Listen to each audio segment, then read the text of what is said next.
اعوذ باللہ من الشیطان الرجیم، بسم اللہ الرحمن الرحیم۔ آج ہم سورہ نساء ہی پڑھ رہے ہیں جو کل بھی پڑھی، آیت نمبر 88 سے آج ہم پڑھیں گے۔ تو یہ موضوع جہاں سے آج ہم شروع کریں گے، یہ موضوع ہے منافقین کے بارے میں۔ تو میں نے بتایا نا کہ جو مدنی صورتیں، ان میں جو بھی مسلمانوں کے لیے سامنے کوئی خاص مشکلات آ رہی تھیں، کوئی ایشو پیش آتا کہ اس میں کیا کیا جائے، تو اس کے بارے میں اللہ تعالیٰ کی طرف سے رہنمائی ہو رہی تھی مسلسل۔ یہ ایشو یہ تھا کہ مدینہ کے ارد گرد جو قبائل تھے مختلف، تو ان میں بہت سارے ایسے لوگ تھے کہ جو کہتے تھے ہم مسلمان ہیں، لیکن حقیقت میں وہ ان میں سے بہت سارے مسلمان نہیں تھے، یعنی منافق تھے۔ تو اب مسلمان جب ان قبائل کے خلاف کو کارروائی کرنے کے لیے نکلتے تو آگے وہ کھڑے ہو جاتے تھے، یہاں تو اندر مسلمان ہیں تو ان کے خلاف کارروائی کریں تو پھر مسلمان اندر مارے جائیں گے۔ تو یہ ایک بہت بڑا ایشو تھا۔ تو ان لوگوں کو کہا گیا کہ بھئی تم ہجرت کر کے مدینہ منورہ آ جاؤ، تاکہ اس طرح کی مشکلات نہ پیش آئیں کہ جب کسی قبیلے کے خلاف جنگ ہو تو پتہ ہو کہ اس کے اندر کوئی مسلمان نہیں ہے۔ تو جتنے بھی مسلمان تھے اس وقت، خواہ وہ مکہ میں ہوں یا ارد گرد، ان کو حکم یہ تھا کہ وہ ہجرت کر کے مدینہ آ جائیں، تاکہ ایک تو یہ کہ اسلامی ریاست مضبوط ہو۔ اسلامی ریاست کو افرادی قوت کی ضرورت تھی، جہاد کے لیے لوگوں کی ضرورت تھی، تو ہر ایک کو حکم تھا کہ وہ ہجرت کر کے آ جائیں۔ تو یہ لوگ ہجرت کر کے مدینہ بھی نہیں آ رہے تھے، اور جب مسلمان کہیں کارروائی کرنے جاتے تو ان کے سامنے مشکل پیش آتی کہ کیا ہم لڑ رہے ہیں تو آگے سے یہ تو مسلمان ہیں۔ تو اس میں پھر کیا کیا جائے ان کے بارے میں؟ تو مسلمانوں کے دو رائے تھیں، دو گروہ تھے۔ کچھ کہتے تھے ان کے ساتھ سختی برتیں، کچھ کہتے تھے کہ نہیں نرمی ہونی چاہیے، آخر یہ بھی مسلمان ہے۔ تو یہ دو قسم کی آراء آ رہی تھی مسلمانوں کے اپنے اندر جو بحثیں ہو رہی تھیں۔ تو دو گروپ تھے، دو گروپ میں نہیں، دو رائے رکھنے والے لوگ تھے۔ تو اب مسلمانوں کو مخاطب کر کے یہاں اللہ تعالیٰ فرما رہے ہیں کہ فما لکم فی المنافقین فئتین واللہ ارکسہم بما کسبوا اتریدون ان تہدوا من اضل اللہ وَمَن يُضْلِلِ اللَّهُ فَلَن تَجِدَ لَهُ سَبِيلًا، کہ تمہیں کیا ہو گیا کہ منافقین کے بارے میں تمہارے دو گروہ ہیں، یعنی تم دو رائے رکھتے ہو۔ اللہ نے انہیں ان کے کرتوتوں کی وجہ سے بٹھا دیا ہے، توفیق نہیں دی، انہیں بٹھا دیا ہے۔ کیا تم اس شخص کو ہدایت دینا چاہتے ہو جسے اللہ نے گمراہ کر دیا ہے؟ اور جسے اللہ گمراہ کر دے تو اس کے لیے تم کوئی راستہ نہیں پاؤ گے۔ یہاں دیکھیں ایک چیز آ رہی، پیچھے بھی آئی، آگے بھی آئے گی، کہ جسے اللہ نے ہدایت نہیں دی، یا جسے اللہ نے ہدایت دے دی، یا جسے اللہ نے گمراہ کر دیا، تو اللہ کیسے گمراہ کرتا ہے کسی کو، یا کس طرح اللہ ہدایت دیتا ہے؟ تو یہ جو اللہ کا قانون ہے ہدایت کا، کسے اللہ ہدایت دیتا ہے، کسے اللہ گمراہ کرتا ہے، آج مختصراً ضمیمے میں انشاءاللہ یہ لوگ یعنی منافق یہ چاہتے ہیں کہ تم بھی اسی طرح کفر کرو جس طرح انہوں نے کفر کیا، تو تم برابر ہو جاؤ، یعنی انہی کی طرح ہو جاؤ تم بھی،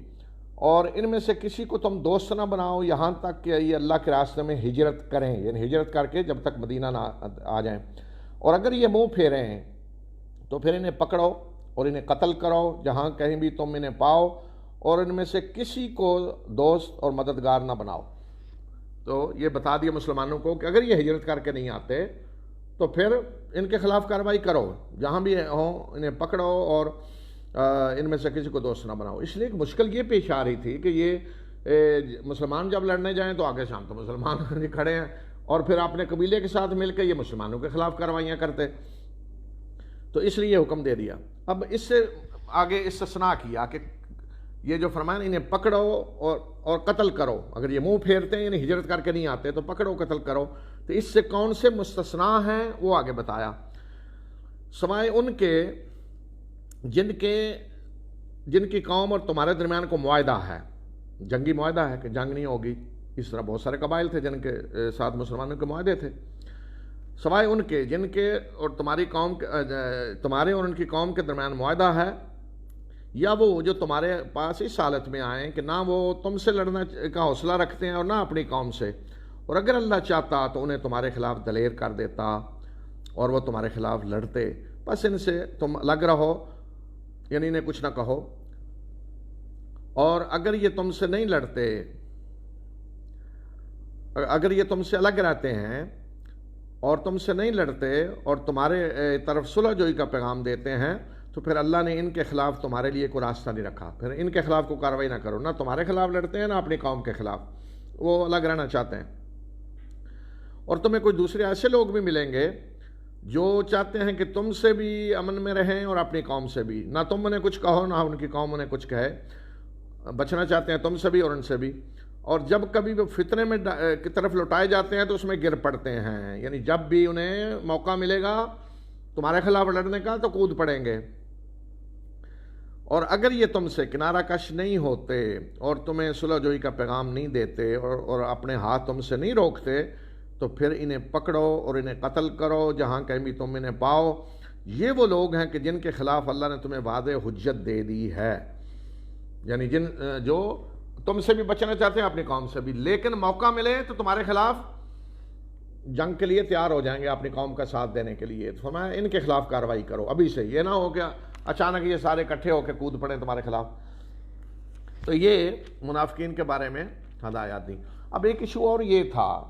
کہ مسلمان جب جاتے تھے اس طرح مختلف گروپوں کی شکل میں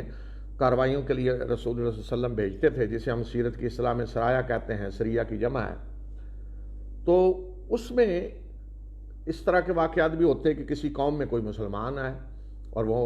مسلمانوں کے ہاتھوں قتل ہو گیا ہے، تو اس کا کیا حکم ہے؟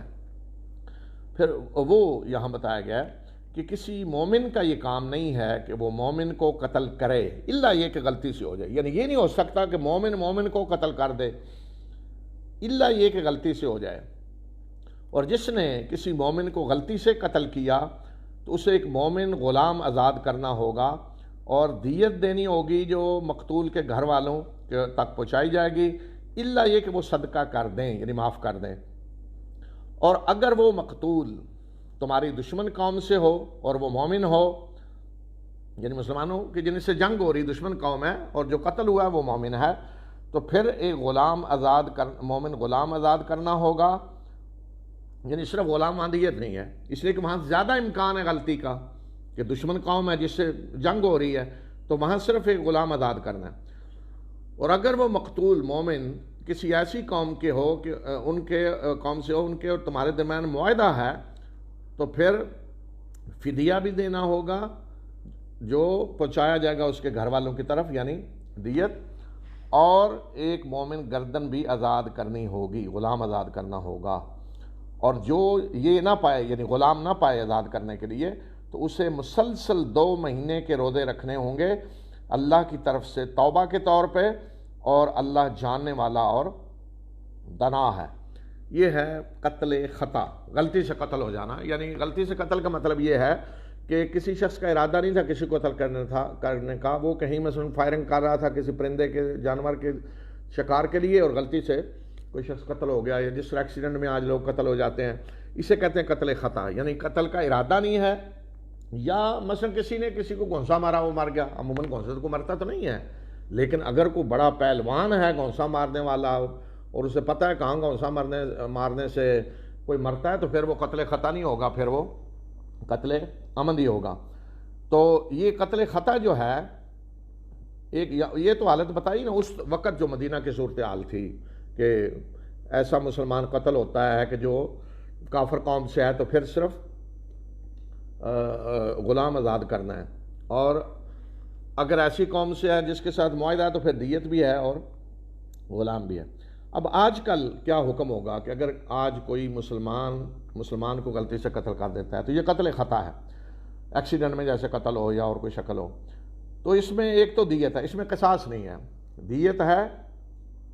اور پھر 2 مہینے کے مسلسل روزے رکھنے ہیں۔ غلام تو ظاہر آج نہیں ہے، تو 2 مہینے کے مسلسل روزے رکھنے ہیں۔ روزے کیوں رکھنے ہیں؟ اس کو کہا کہ توبۃ من اللہ، ایک مومن قتل ہوا ہے کسی کے ہاتھوں تو اللہ کی طرف سے توبہ کے طور پہ، یہ گویا کہ قاتل کی توبہ ہوگی کہ وہ 2 مہینے کے مسلسل روزے رکھے۔ اگر اس نے روزے نہیں رکھے، ظاہر ہے روزے کا تعلق اس کے اور اللہ کے درمیان ہے، روزے گورنمنٹ تو نہیں رکھوائے گی، تو اگر روزے نہیں رکھے تو اس کا مطلب ہے کہ اسے قتل کا کوئی احساس نہیں ہے کہ اس نے قتل کیا ہے، تو یہ اللہ کے ہاں پر سزا ملے گی۔ اور اگر اس نے روزے رکھے ہیں،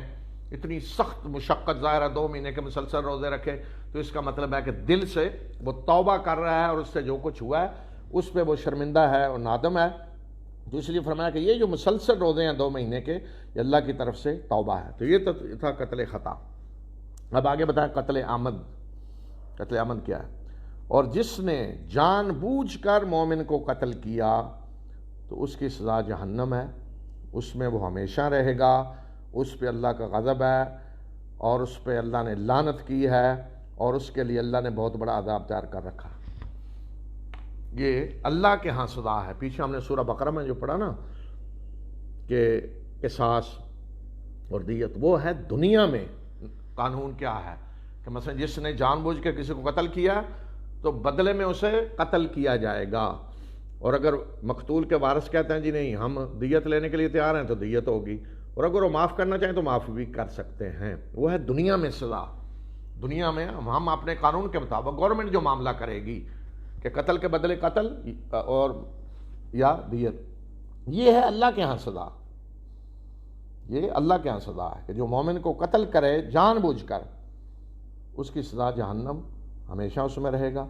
اس پہ اللہ کا غضب ہے، اللہ نے اس پہ لعنت کی اور بہت بڑا عذاب تیار کر کے۔ آپ ذرا غور کریں کہ یہ سزا سن کر اگر کوئی شخص مومن ہو اور یقین رکھتا ہو کہ اس نے اللہ کے سامنے پیش ہونا ہے تو وہ سوچ بھی سکتا ہے کسی کو قتل کرنے کا؟ کانپ جاتا ہے آدمی یہ سن کر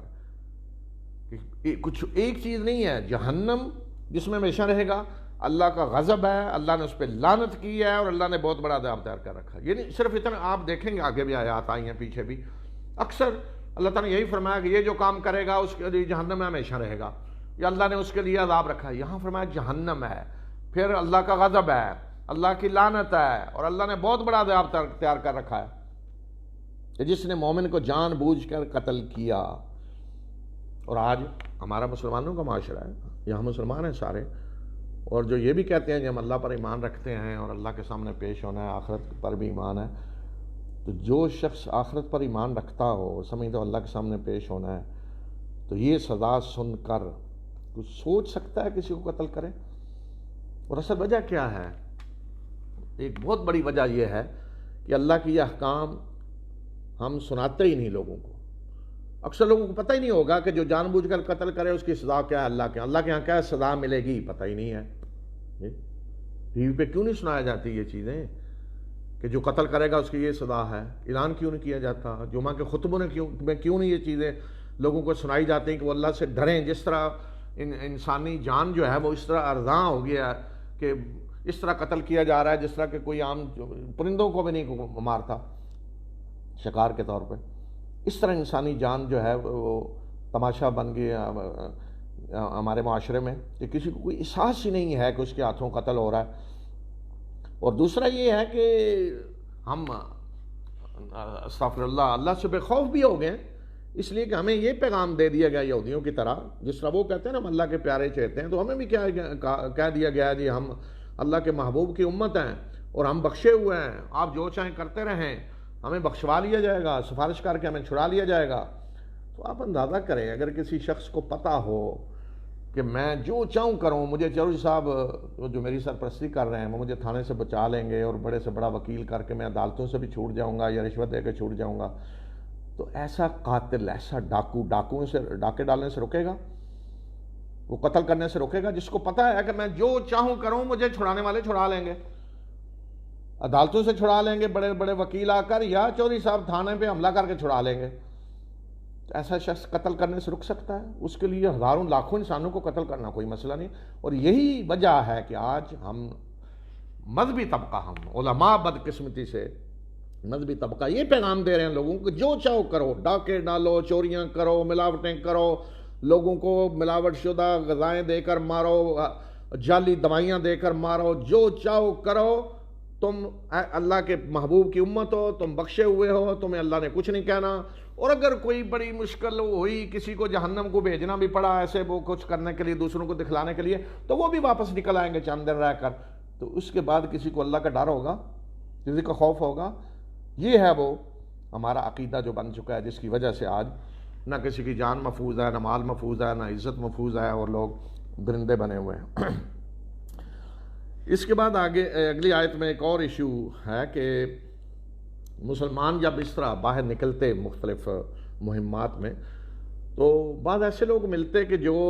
یہ بتانے کے لیے کہ ہم بھی مسلمان ہیں وہ السلام علیکم کہتے، تو مسلمان بات سمجھتے ہیں کہ یہ جان بچانے کے لیے کر رہا ہے تو کافر جان بچانے کے لیے کر رہا ہے. تو اس بات کے بارے میں یہاں ہدایت دی. اور ایک واقعہ بھی ہوا کہ ایک یہاں تو صرف یہ ہے نا کہ کسی نے سلام کہا، لیکن ایک دفعہ جنگ ہو رہی تھی کہ جس میں ایک مشرک نے بہت سارے مسلمانوں کو قتل کیا، اور جب وہ تلوار کی زد میں آیا مسلمانوں کی تو اس نے کلمہ پڑھ لیا. تو صحابہ جو ساتھ تھے انہوں نے اپنی تلواریں روک لیں، لیکن حضرت اسامہ بن زید رضی اللہ تعالی عنہما، جنہیں کہا جاتا ہے کہ وہ رسول اللہ صلی اللہ علیہ وسلم کے محبوب تھے، یعنی رسول اللہ صلی اللہ علیہ وسلم کے سب سے زیادہ جو محبوب ہستی تھی وہ حضرت زید، اور ان کے بیٹے پھر حضرت اسامہ، محبوب کے محبوب، یعنی رسول اللہ صلی اللہ علیہ وسلم کی محبوب ہستی حضرت اسامہ، انہوں نے اسے قتل کر دیا. اور جب رسول اللہ صلی اللہ علیہ وسلم کے پاس معاملہ آیا تو آپ نے اسامہ سے پوچھا کیوں قتل کیا؟ انہوں نے کہا کہ اے اللہ کے رسول صلی اللہ علیہ وسلم، اس نے جان بچانے کے لیے کلمہ پڑھا، یعنی ہمیں قتل کر رہا تھا، جب اسے پتہ چلا میں قتل ہونے لگا ہوں تو کلمہ پڑھ لیا. ظاہری حالات تو یہی بتا رہے تھے نا. تو آپ نے فرمایا کہ کیا تم نے اس کا دل پھاڑ کر دیکھ لیا تھا کہ اس نے کس وجہ سے کلمہ پڑھا ہے؟ الشققت قلبہ. تو آپ نے فرمایا کہ اسامہ اللہ کے یہاں کیا جواب دو گے جب یہ کلمہ تمہارے خلاف آئے گا حجت بن کے اللہ کے سامنے کہ ایک شخص نے کلمہ پڑھا تم نے اسے قتل کر دیا؟ آپ مسلسل یہ بات کہتے رہے. تو حضرت اسامہ اتنی آپ کو محبت، اس کے باوجود آپ نے اس طرح انہیں خبردار کیا. تو یہاں اسی طرح کے جو حالات پیش آتے تھے ان کے بارے میں ہدایت دی کہ اے لوگو جو ایمان لائے ہو، جب تم اللہ کے راستے میں نکلو تو اچھی طرح تحقیق کر لیا کرو، اور جو شخص تمہیں سلام کہے اسے یہ نہ کہو کہ تم مومن نہیں ہو. کیا تم دنیا کی زندگی چاہتے ہو، یعنی مال غنیمت چاہتے ہو؟ تو اللہ کے ہاں بہت زیادہ غنیمتیں ہیں، اگر چاہتے ہو تو اللہ کے ہاں بہت ہیں، لیکن تم کسی کو اس لیے کہو کہ تم مسلمان نہیں ہو کہ اسے قتل کر کے مال غنیمت لے لو گے اس کا. اسی طرح تم بھی پہلے تھے، اللہ نے تم پہ احسان کیا تو اچھی طرح تحقیق کر لیا کرو. یعنی پہلے تم بھی مسلمان نہیں تھے، اب اللہ نے توفیق دی ہے تو اچھی طرح تحقیق کر لیا کرو، بے شک جو کچھ تم کرتے ہو اللہ کو اس کی خبر ہے. اب بتایا کہ اللہ کے راستے میں جہاد کرنے والے اور گھر میں بیٹھنے والے دونوں کا میں فرق کیا ہے. لیکن یہ اس وقت ہے کہ جب جہاد فرض عین نہیں ہے. جی فرض عین کب ہوتا ہے؟ کہ جب کوئی دشمن حملہ کر دے اور جب تک سارے مسلمان دفاع میں کے لیے تیار نہ ہوں دفاع نہیں ہو سکتا. سارے لوگوں کو نکلنا پڑے گا، اس کے بغیر دفاع نہیں ہو سکتا. مثلا جیسے آج فوج ہے،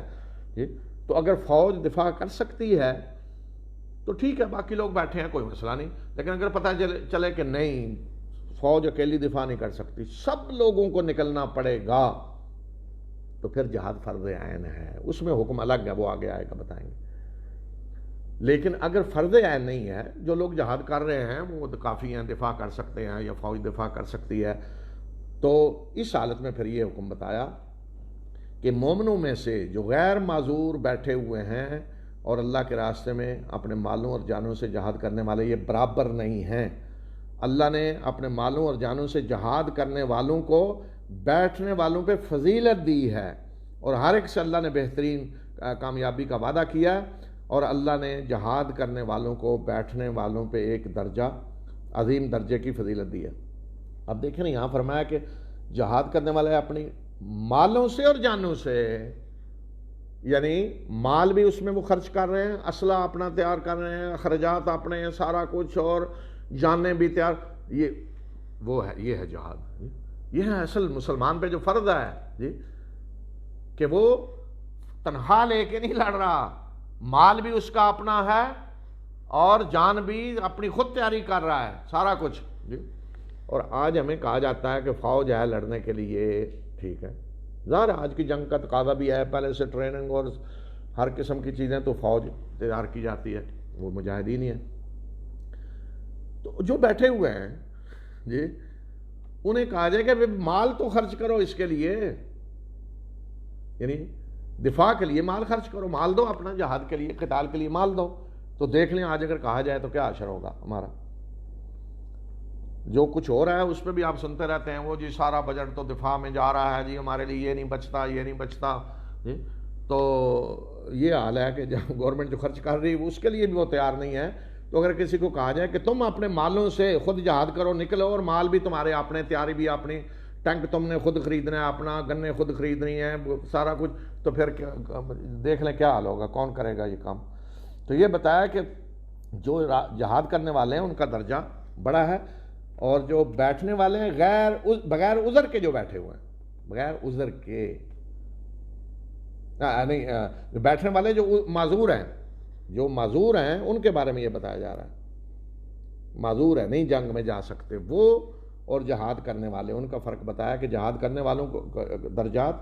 زیادہ ہیں، لیکن اگر کوئی معذور نہیں ہے، بغیر عذر کے بیٹھا تو اس کا معاملہ الگ ہے، اور یہ اس وقت ہے کہ جب جہاد فرض عین نہیں ہے۔ یہ اللہ کی طرف سے درجات ہیں اور مغفرت اور رحمت ہے، یعنی جہاد کرنے والوں کے لیے، اور اللہ بخشنے والا اور مہربان ہے۔ بے شک وہ لوگ کہ جن کی جانیں فرشتے اس حال میں قبض کرتے ہیں جو اپنے اوپر ظلم کر رہے ہوتے ہیں، تو فرشتے انہیں کہتے ہیں کہ تم کیا کر رہے تھے؟ تو وہ کہتے ہیں کہ ہم زمین میں بے بس تھے۔ تو فرشتے کہیں گے کہ کیا اللہ کی زمین وسیع نہیں تھی کہ تم اس میں ہجرت کر کے نکل جاتے؟ یہی وہ لوگ ہیں کہ جن کا ٹھکانہ جہنم ہے اور وہ برا ٹھکانہ ہے۔ صرف اس سے مستثنا وہ بے بس مرد اور عورتیں اور بچے ہیں کہ جو کوئی تدبیر نہیں کر سکتے اور نہ کوئی راستہ پاتے ہیں۔ تو یہ وہ لوگ ہیں کہ امید ہے کہ اللہ ان سے درگزر کرے گا، اور اللہ درگزر کرنے والا اور بخشنے والا ہے۔ یعنی جو ہجرت کر کے نہیں آئے مدینہ، بیٹھے ہوئے وہیں مشرکانہ ماحول میں، اللہ کی بندگی کی اجازت نہیں ہے، تو فرمایا کہ جب فرشتے روحیں قبض کریں گے، موت کا وقت آئے گا، تو کہیں گے کیا کر رہے تھے؟ اپنی جانوں پہ ظلم کر رہے تھے، یہاں ہجرت کیوں نہیں کی؟ تو کہیں گے ہم بے بس تھے، نہیں نکل سکتے تھے۔ تو اللہ تعالیٰ فرشتے کہیں گے کہ زمین اللہ کی وسیع تھی، اس جگہ کو چھوڑ کیوں نہیں دیا جہاں تمہیں اللہ کی بندگی کی اجازت نہیں ہے؟ تو فرمایا کہ ایسے لوگوں کا ٹھکانہ جہنم ہے، اور انتہائی برا ٹھکانہ ہے۔ مستثنا کون ہے؟ تو جو بے بس نکل ہی نہیں سکتے کہیں، مرد عورتیں کہ نہ وہاں اللہ کی بندگی کر سکتے ہیں اور نہ وہاں سے نکلنے کی اجازت ہے، بے بس ہیں، کوئی راستہ نہیں کہیں نکلنے کا بھی۔ فرمایا کہ امید ہے، توقع ہے کہ اللہ ان سے درگزر کرے گا۔ تو اگر کہیں دنیا میں ایسی جگہ ہے کہ جہاں بالکل مسلمانوں کو دین پہ عمل کرنے کی اجازت نہیں ہے، تو وہاں پھر یہی حکم ہے کہ چھوڑ دیں اس جگہ کو، کہیں اور چلے جائیں۔ ہاں اگر اور بھی کہیں جگہ نہیں ملتی، کہیں نہیں نکل سکتے، تو پھر ٹھیک ہے، پھر وہ اسی طرح ہوں گے کہ جس طرح فرمایا کہ جو بے بس ہیں، مرد عورتیں اور بچے، کہ کوئی راستہ انہیں نہیں مل رہا۔ اور جو اللہ کے راستے میں ہجرت کرے گا تو وہ زمین میں بہت زیادہ ٹھکانے اور وسعت پائے گا، یعنی اللہ تعالیٰ اسے بہت زیادہ رزق دے گا، مواقع دے گا، اور وسعت اللہ عطا کرے گا۔ اور جو اپنے گھر سے ہجرت اللہ کی طرف ہجرت کرتے ہوئے نکلے گا اور اس کے رسول کی طرف، تو پھر اسے راستے میں موت آ گئی تو اس کا اجر اللہ پہ کے ذمہ واجب ہو گیا، اور اللہ بخشنے والا اور مہربان ہے۔ یعنی جو گھر سے نکلا تو بس گویا کہ ہجرت کے راستے میں نکل پڑا، اگر راستے میں موت آ گئی تو اسے وہی اجر ملے گا جو ایک ہجرت کرنے والے کو ملتا ہے۔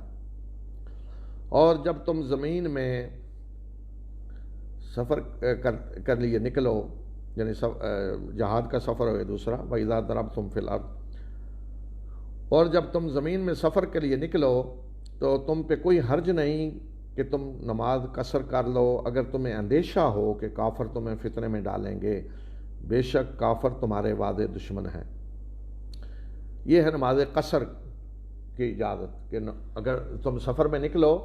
تو ابتدا میں یہ اجازت جو ہے یہ جنگی سفر کے لیے تھی، اس لیے فرمایا کہ اگر تمہیں اندیشہ ہو کہ کافر تمہیں فتنے میں ڈالیں گے جنگ میں، تو تم نماز قصر کر لو۔ تو یہ پھر عام سفروں کے لیے بھی اس کی اجازت دے دی گئی۔ تو قصر نماز یہ ہے کہ جو 4 رکعتیں ہیں، جیسے ظہر اور عصر کی یا عشاء کی، وہ 2 رکعتیں پڑھی جائیں، آدھی پڑھ لی جائیں۔ البتہ فجر کی ویسے ہی 2 ہیں اور مغرب کی 3 ہیں، وہ تو آدھی نہیں کی جائیں گی۔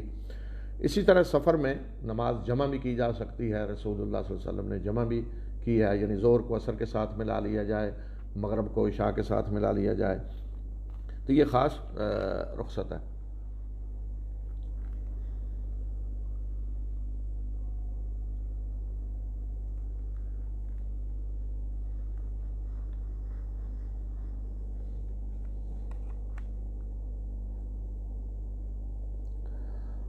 اس کے بعد اگلی جو آیت ہے اس میں صلاۃ الخوف کے بارے میں بتایا جا رہا ہے، جنگ کی حالت میں نماز کیسے پڑھنی ہے۔ اور یہاں نبی صلی اللہ علیہ وسلم کو مخاطب کر کے فرمایا کہ اگر آپ ان میں موجود ہوں اور آپ ان کے لیے نماز قائم کریں، یعنی آپ نماز پڑھا رہے ہوں،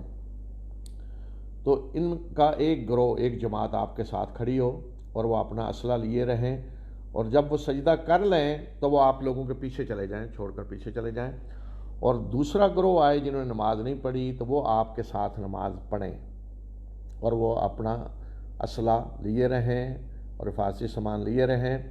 کافر یہ چاہتے ہیں کہ اگر تم اپنے اسلحے اور سامان سے غافل ہو تو وہ اچانک یکبارگی تم پہ حملہ کر دیں،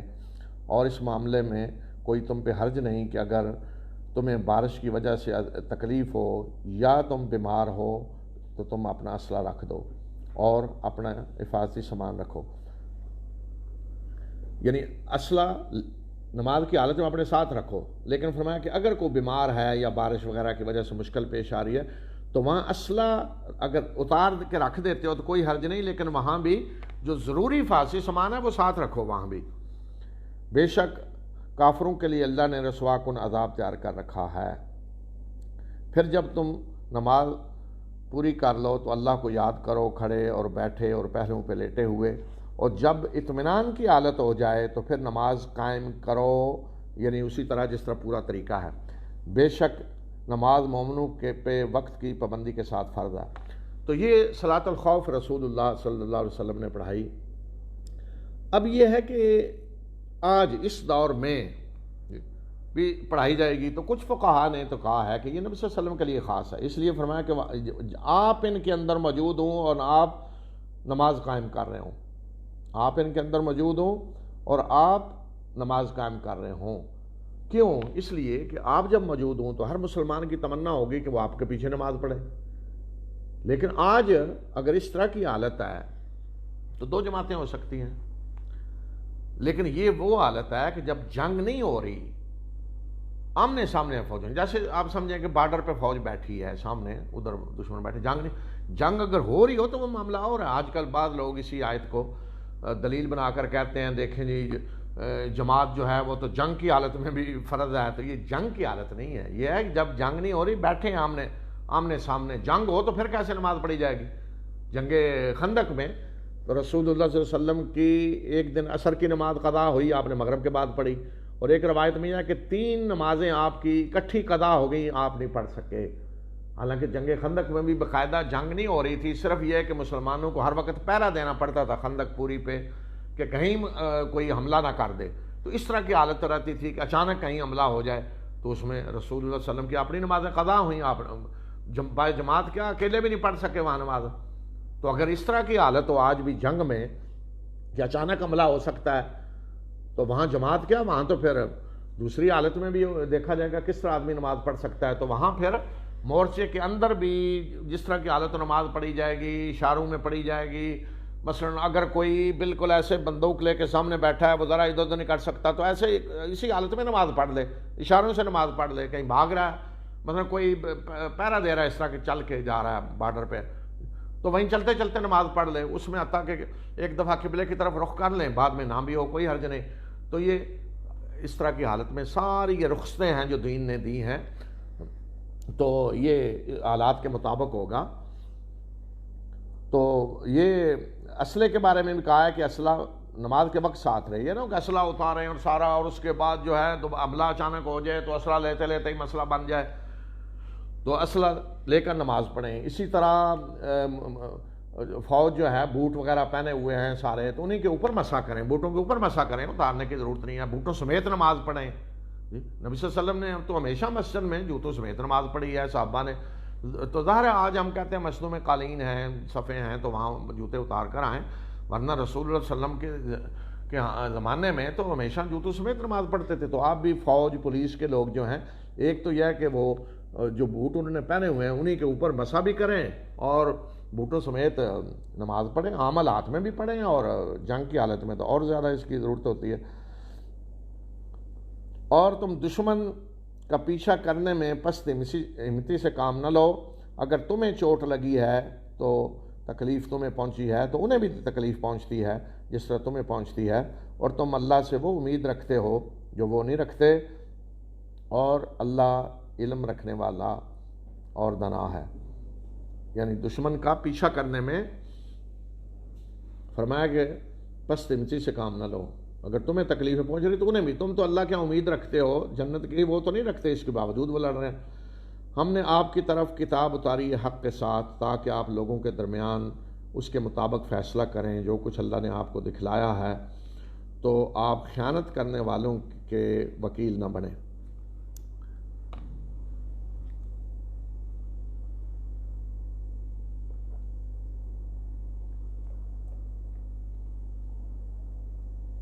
یہ اب آیات جو آگے بھی آ رہی ہیں، یہ ایک خاص واقعے کی طرف اشارہ۔ یہ ایک واقعہ ہوا کہ ایک مسلمان نے ایک دوسرے کی زرہ چوری کی، تو تفتیش شروع ہوئی جی کس نے چوری کی ہے۔ جب اس کو پتہ چلا کہ میرا پتہ چل جائے گا کہ میں ہوں چور، تو اس نے وہ زرہ کسی یہودی کے ہاں رکھ دی، وہاں سے برآمد کروا دی، یہودی پہ الزام لگا دیا۔ تو اب قریب تھا کہ رسول اللہ صلی اللہ علیہ وسلم یہودی کے خلاف فیصلہ کر دیتے، اور جس شخص نے چوری کی تھی اس کا قبیلہ بھی اس کی حمایت کر رہا تھا، نہیں جی یہ نہیں ہے، یہ بے گناہ ہے، وہ اصل یہودی چور ہے۔ تو قریب تھا کہ رسول اللہ صلی اللہ علیہ وسلم سے یہودی کے خلاف فیصلہ کرا دیتے، کیونکہ اس نے زرہ بعد میں یہودی کے ہاں پھینک دی، وہاں سے برآمد ہوئی۔ تو یہاں اللہ تعالیٰ نبی صلی اللہ علیہ وسلم کو بھی مخاطب کر کے کہہ رہے ہیں کہ یہ لوگ آپ سے اس طرح کا فیصلہ یہودی کے خلاف کروانا چاہتے تھے، تو آپ ایسے خیانت کرنے والوں کے وکیل نہ بنیں، اور اللہ سے معافی مانگیں، بے شک اللہ بخشنے والا اور مہربان ہے۔ اور ان لوگوں کی طرف سے وکالت نہ کریں کہ جنہوں نے جو اپنے آپ سے جو خیانت کر رہے ہیں، بے شک اللہ کسی ایسے شخص کو پسند نہیں کرتا جو خائن اور حق تلفی کرنے والا بد عہد ہے۔ یہ لوگ لوگوں سے چھپتے ہیں تو اللہ سے نہیں چھپ پائیں گے جب کہ وہ ان کے ساتھ ہوتا ہے، جب کہ یہ رات کو ناپسندیدہ سرگوشیاں کرتے ہیں، راتوں کو بیٹھ کے وہ باتیں کرتے ہیں جو اللہ کو پسند نہیں ہیں، اور جو کچھ یہ کر رہے ہیں اللہ اس کا احاطہ کیا ہوا ہے۔ یہ سارے جو اس کے قبیلے کے لوگ تھے نا، جو سازشیں بیٹھ کے انہوں نے کی، راتوں کو مشورے کیے کس طرح وہ یہودی کے ساتھ کرنا ہے معاملہ، وہ اللہ تعالیٰ اس کے بارے میں بتا رہے ہیں۔ یہ تم ہی ہو کہ دنیا کی زندگی میں ان کے بارے میں، دنیا کی زندگی میں ان کی تم وکالت کر رہے ہو، اور قیامت کے دن اللہ کے ہاں کون ان کی وکالت کرے گا اور کون ان کا مددگار بن کے آئے گا، کارساز بن کے آئے گا۔ یعنی ان کی طرف سے بحثیں کر رہے ہو ان کو چھڑانے کے لیے کہ نہیں یہ بے گناہ نہیں ہے۔ اور جو شخص برائی کرے گا یا اپنے اوپر ظلم کرے گا تو پھر وہ اللہ سے معافی مانگے گا تو اللہ کو بخشنے والا اور مہربان پائے گا۔ اگر کوئی ظلم کر کے معافی مانگتا ہے اللہ بخشنے والا ہے، اور جو برائی کا ارتکاب کرتا ہے تو وہ اس برائی کا وبال اسی پہ ہوگا، اور اللہ جاننے والا اور دانا ہے۔ اور جو شخص کوئی غلطی کرتا ہے یا کوئی گناہ کا کام کرتا ہے پھر وہ اس کا الزام کسی بے گناہ پہ لگا دیتا ہے تو اس نے بہت بڑے بہتان اور واضح گناہ کا بوجھ اپنے سر پہ اٹھا لیا۔ یعنی اگر کسی سے غلطی ہوئی ہے ٹھیک ہے، توبہ کرے اللہ معاف کرے گا، لیکن ایک شخص غلطی کرتا ہے اور اس اپنے گناہ کا غلطی کا الزام کسی اور پہ ڈال دیتا ہے، جیسے اس مسلمان نے کیا، ذرا یہودی سے برآمد کرا دی، تو اب تو صرف ایک گناہ نہیں، اس نے گناہ کے اوپر اور بھی گناہ کیا نا، بے گناہ کو پھنسانے کی کوشش کی۔ فرمایا کہ اس نے ایک بہتان، دوسرے پہ بہتان اور واضح گناہ کا بوجھ اس نے اپنے اوپر لادا۔ اور اگر تم پہ اللہ کا فضل اور اس کی رحمت نہ ہوتی تو ان میں سے ایک گروہ نے یہ فیصلہ کر لیا تھا کہ وہ آپ سے یہ غلط فیصلہ کروائیں، اور یہ خود اپنے ہی آپ کو گمراہ کر رہے ہیں، اور یہ آپ کو کوئی بھی نقصان نہیں پہنچا سکتے، اور اللہ نے آپ پر کتاب اور حکمت نازل کی ہے اور آپ کو وہ کچھ سکھایا ہے جو آپ نہیں جانتے تھے، اور آپ پر اللہ کا فضل بہت بڑا ہے۔ یعنی یہ اس طرح کا فیصلہ آپ سے کروانا چاہتے تھے کہ جس میں یہودی پہ سارا کوئی ڈال دیا جائے، تو اللہ تعالیٰ نے رسول اللہ صلی اللہ علیہ وسلم کو ان کی یہ سازش بتا دی۔ آپ سے جس طرح کا وہ فیصلہ کرانا چاہتے تھے اللہ تعالیٰ نے پہلے ہی بتا دیا کہ یہ سازش کر رہے ہیں۔ ان کی اکثر سرگوشیوں میں کوئی خیر کو بھلائی کی بات نہیں ہوتی، سوائے اس کے کہ جس نے صدقے کا حکم دیا یا کسی اچھی بات کا یا لوگوں کے درمیان اصلاح کی کوشش کی، اور جو اس طرح کا کام اللہ کی رضا کے لیے کرے گا تو ہم اسے اجر عظیم عطا کریں گے۔ یعنی راتوں کو بیٹھ کے لوگ جو سرگوشیاں کرتے ہیں، یہ کر دو وہ، تو فرمایا کہ اکثر اس طرح کے لوگ، اس طرح کی مجلس میں کوئی خیر کی بات نہیں ہوتی سوائے اس کے کہ جو ایسی جگہوں پہ کوئی بھلائی کی بات کرے، صدقے کی بات کرے، کوئی لوگوں کی بھلائی کی بات کرے، اور جو رسول صلی اللہ علیہ وسلم کی مخالفت کرے گا اس کے بعد کہ اس کے لیے ہدایت واضح ہو چکی ہے اور مومنوں کے راستے کو چھوڑ کر اس نے کسی اور راستے کی پیروی کی، تو ہم اسے ادھر ہی جانے کے لیے پھیر دیں گے جدھر وہ پھرا ہے، اور اسے ہم جہنم میں داخل کریں گے، اور وہ انتہائی برا ٹھکانہ ہے۔ یعنی کسی کے سامنے ہدایت واضح ہو چکی ہے اور اب اس کے بعد وہ رسول اللہ صلی اللہ علیہ وسلم کی مخالفت کر رہا ہے، فرمایا کہ ہم اسے ادھر گمراہی کی طرف پھیر دیں گے اور جہنم میں داخل کریں گے۔ بے شک اللہ اس بات کو نہیں بخشے گا کہ اس کے ساتھ کسی کو شریک ٹھہرایا جائے، اور اس کے سوا جو کچھ بھی ہے، یعنی جو بھی گناہ ہیں وہ جس کے لیے چاہے گا بخشے گا، اور جو اللہ کے ساتھ شریک ٹھہراتا ہے تو وہ گمراہی میں بہت دور نکل جاتا ہے۔ یعنی یہ کوئی معمولی گمراہی نہیں ہے۔ یہ اللہ کے سوا جن کو پکارتے ہیں وہ دیویاں ہیں، اور یہ اللہ کے سوا شیطان مردود کو پکارتے ہیں، اللہ نے اس پہ لعنت کی ہے، اور اس نے کہہ رکھا ہے، یعنی چیلنج کیا اس نے اللہ کو، اس نے کہہ رکھا ہے کہ میں تیرے بندوں میں سے ایک مقررہ حصہ لے کر رہوں گا، یعنی تیرے بندوں کو گمراہ کر کے چھوڑوں گا، میں انہیں گمراہ کروں گا، میں انہیں آرزوؤں کے جال میں پھنساؤں گا، انہیں حکم دوں گا وہ جانوروں کے کان کاٹیں گے، اور میں انہیں حکم دوں گا کہ وہ اللہ کی بنائی ہوئی ساخت کو بدلیں گے، اور جس نے شیطان کو دوست، اللہ کے سوا جس نے شیطان کو دوست بنا لیا تو وہ واضح خسارے میں مبتلا ہو گیا۔ میں حکم دوں گا کہ جانوروں کے کان کاٹیں گے، یعنی جانوروں کو وہ جو چھوڑتے تھے اپنے معبودوں کے لیے نظر مان کر، تو ان کے کان کاٹ کر چھوڑتے، اور اسی طرح میں انہیں حکم دوں گا تو یہ اللہ کی بنائی ہوئی ساخت کو بدلیں گے، یعنی مرد عورت بننے کی کوشش کرے گا، عورت مرد بننے کی کوشش کرے گی، اللہ کی جو ساخت ہے بنائی ہوئی فطرت اس کو بدلنے کی کوشش کریں گے۔ یہ حکم دوں گا یعنی بس اس اندازی کے ذریعے شیطان سامنے آ کے تو نہیں حکم دیتا کہ آ رہا ہے جی، اچھا جی کون آ رہے ہیں، بیل ہوئی ہے جی کون، میں جی وہ ابلیس آیا ہوں جی، آپ کو حکم دینے آیا ہوں، اس طرح حکم نہیں۔ یہاں مطلب یہ ہے کہ بس اندازی کے ذریعے، یا آج کل ڈراموں کے ذریعے وہی کام ہو رہا ہے، کالم ڈرامے اور ٹی وی پہ بہت سارے شیاطین جو ہیں وہ اس طرح کے وہ حکم دے رہے ہوتے ہیں۔ حکم اس طرح نہیں ہوتے، ہم آرڈر دے رہے ہیں، لیکن وہ ذہن سازی جو کرتے ہیں اور برین واشنگ کرتے ہیں، یہی حکم ہوتا ہے، اور یہی برین واشنگ ہی ہے جو ابلیس کرتا ہے۔ وہ انہیں وعدوں کے جال میں پھنساتا ہے اور آرزوؤں کے جال میں پھنساتا ہے، اور شیطان کے وعدے دھوکے کے سوا کچھ نہیں۔ یہی وہ لوگ ہیں، یعنی جو شیطان کے جال میں پھنستے ہیں، یہی وہ لوگ ہیں کہ جن کا ٹھکانہ جہنم ہے، اور وہ اس سے نکلنے کا کوئی راستہ نہیں پائیں گے، اس جہنم سے کہیں بھاگ نہیں سکیں گے، نکل نہیں سکیں گے۔ اور وہ لوگ جو ایمان لائے اور جنہوں نے نیک اعمال کیے، ہم انہیں ایسے باغوں میں داخل کریں گے جن کے اندر نہریں بہہ رہی ہوں گی، ان میں وہ ہمیشہ ہمیشہ رہیں گے۔ یہ اللہ کا سچا وعدہ ہے، اور اللہ سے کون زیادہ اپنے وعدے میں سچا ہے؟ یعنی کون ہے کہ جو اللہ سے زیادہ جس کا وعدہ سچا ہو؟ نہ تمہاری آرزوؤں کے مطابق معاملہ ہوگا اور نہ اہل کتاب کی آرزوؤں کے مطابق،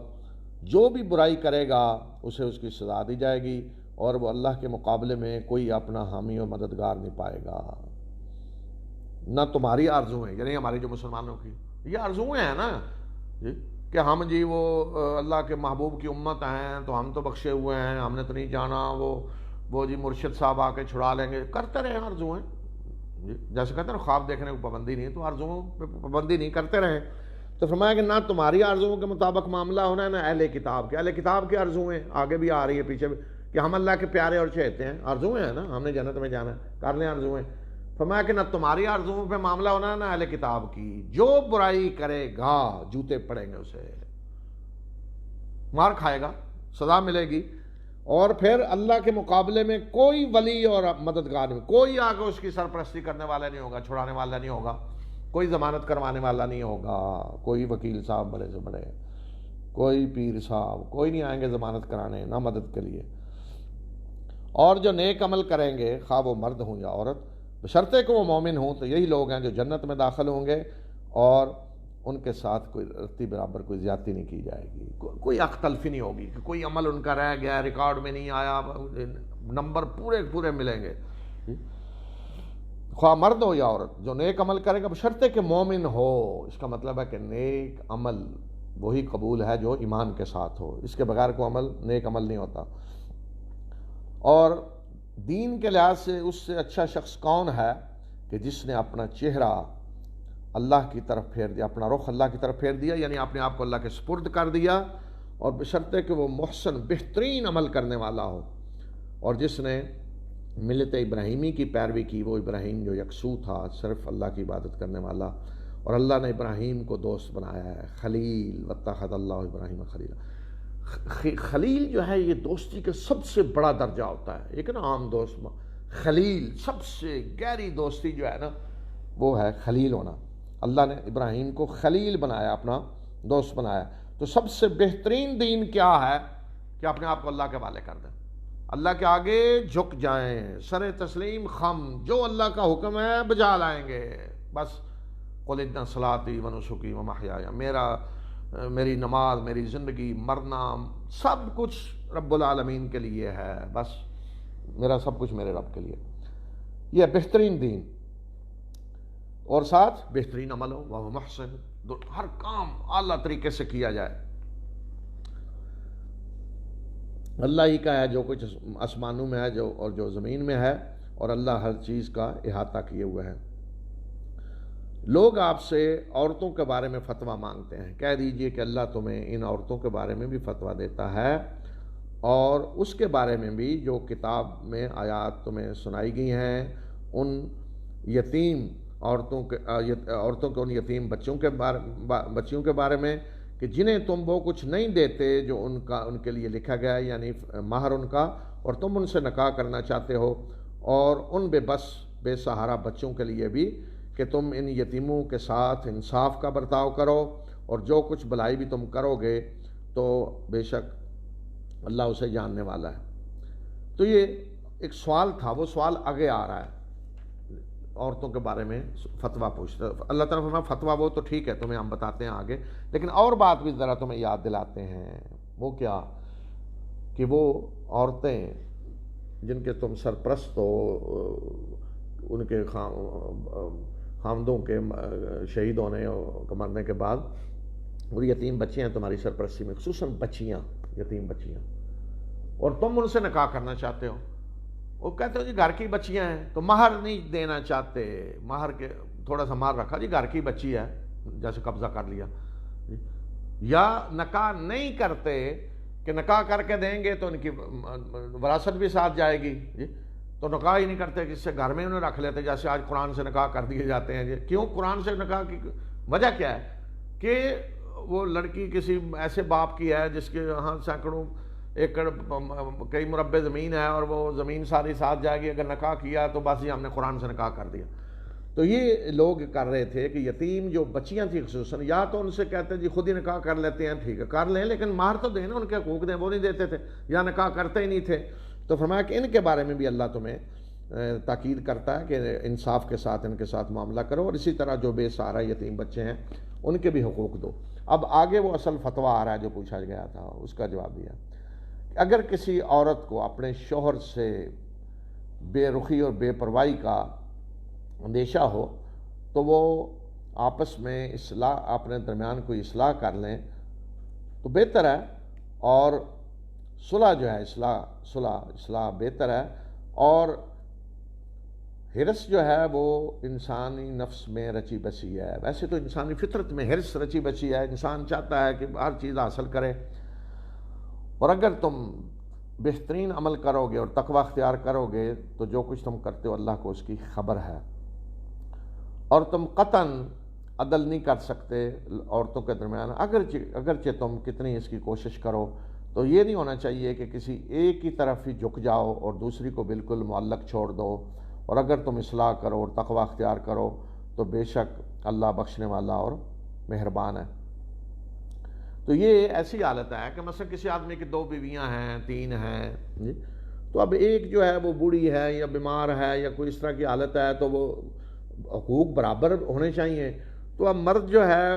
وہ برابر اس کو حقوق نہیں دے رہا، تو وہ سوچ رہے ہیں میں اس کو طلاق دے دوں تاکہ برابر حقوق نہ دینے پڑے، اس طرح کا معاملہ ہو، تو اب بے رخی برت رہا ہے، اس کے لاپرواہی برت رہا ہے، عورت کو اس کا احساس ہو گیا ہے، تو عورت کوئی اس سے صلح کر لے کیا کہ ٹھیک ہے میں اپنے کچھ حقوق سے دستبردار ہو جاتی ہوں اس لیے کہ میں بوڑھی ہوں یا بیمار ہوں، تو تم اگر برابر مجھے ٹائم نہ بھی دو تو کوئی حرج نہیں، تو اس طرح وہ اپنے حقوق سے اگر دستبردار ہو جائے تو فرمایا کہ کوئی حرج نہیں، وہ اس طرح اگر وہ کرے تو کوئی حرج نہیں۔ لیکن عدل کا جو حکم دیا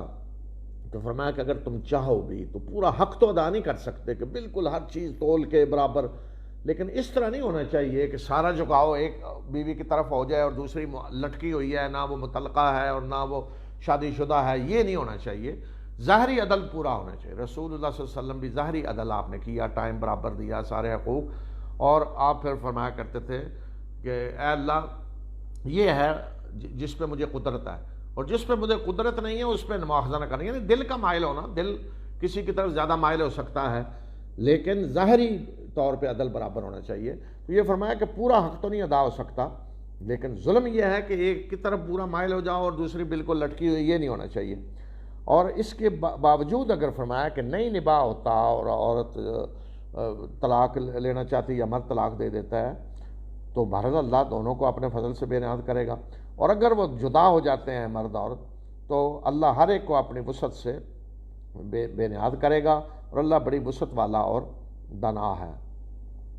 اگر معاملہ طلاق ہی پر پہنچ جاتا ہے تو ٹھیک ہے، اللہ رزق دینے والا ہے، کوئی خامند رازق تو نہیں ہے، رازق تو اللہ ہے،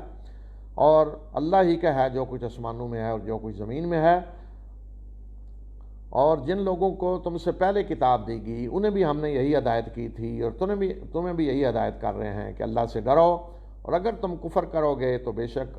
اللہ ہی کا ہے جو کچھ آسمانوں میں ہے اور جو زمین میں ہے، اور اللہ بے نیاز ہے اور اس کی تعریفیں ہو رہی ہیں، وہ تعریفوں کے لائق ہے، اور اللہ ہی کا ہے جو کچھ آسمانوں میں ہے اور جو کچھ زمین میں ہے، اور اللہ کارساز ہونے کے لیے کافی ہے۔ اے لوگو، اگر اللہ تمہیں لے جائے، ختم کر دے اور دوسرے لوگوں کو لے آئے تو بے شک اللہ اس چیز پہ بھی قدرت رکھتا ہے۔ یا عام لوگوں مخاطب کر کے کہا کہ اگر اللہ چاہے تو تم کو ختم کر دے، ان یشاء یذہبکم ایھا، اے لوگو اگر اللہ چاہے تو تمہیں ختم کر دے، دوسرے لوگوں کو لے آئے، تمہاری جگہ دوسرے لوگ لے آئے، اور اللہ اس چیز پہ قدرت رکھتا ہے، جس قوم کو چاہے اٹھائے، جس کو چاہے گرائے، جس کو چاہے زندگی دے، جس کو چاہے موت دے، کہ یعنی بادشاہی اس کی ہے، اوپر جو فرمایا نا آسمان و زمین کی بادشاہی اس کی ہے، اگر وہ چاہے گا تو میں لے جائے گا، کسی اور کو لے آئے گا، تو کسی کو پورا ٹھیکہ نہیں اللہ نے دیا ہوا، جو چاہیں دنیا میں کرتے رہیں۔ اور جو دنیا کا بدلہ چاہتا ہے تو اللہ کے ہاں دنیا کا بدلہ بھی ہے اور آخرت کا بھی ہے، اور اللہ سننے والا اور دیکھنے والا ہے، یعنی جو دنیا چاہتا ہے یاد رکھے اللہ کے دنیا بھی آخرت بھی ہے۔ اچھا آج کل دیکھیں ہمارے یہاں بعض لوگ کہتے ہیں وہ جی پھر دیکھیں نا ہم دنیا بھی تو ہم نے رکھنی ہے نا، یعنی دین پہ عمل کرتے ہوئے بہانہ کیا ہوتا ہے، وہ جی ہم نے پھر دنیا بھی تو رکھنی ہے نا، تو بھئی اللہ کب کہہ رہا ہے کہ تم دنیا نہ رکھو، جی اللہ کے بعد دنیا بھی ہے، تو ایسے لوگوں کو کہا کہ جو دنیا چاہتے ہیں تو اللہ کے بعد دنیا بھی ہے اور آخرت بھی ہے، تو تم اکیلی دنیا پہ کیوں مانگتے ہو، جب اللہ کے بعد دونوں چیزیں ہیں تو آج اللہ تمہیں دنیا بھی دے گا آخرت بھی دے گا، تو اللہ دنیا سے محروم نہیں کرے گا، دنیا جب اللہ اپنے دشمنوں کافروں کو دے رہا ہے تو تمہیں کیوں نہیں دے گا۔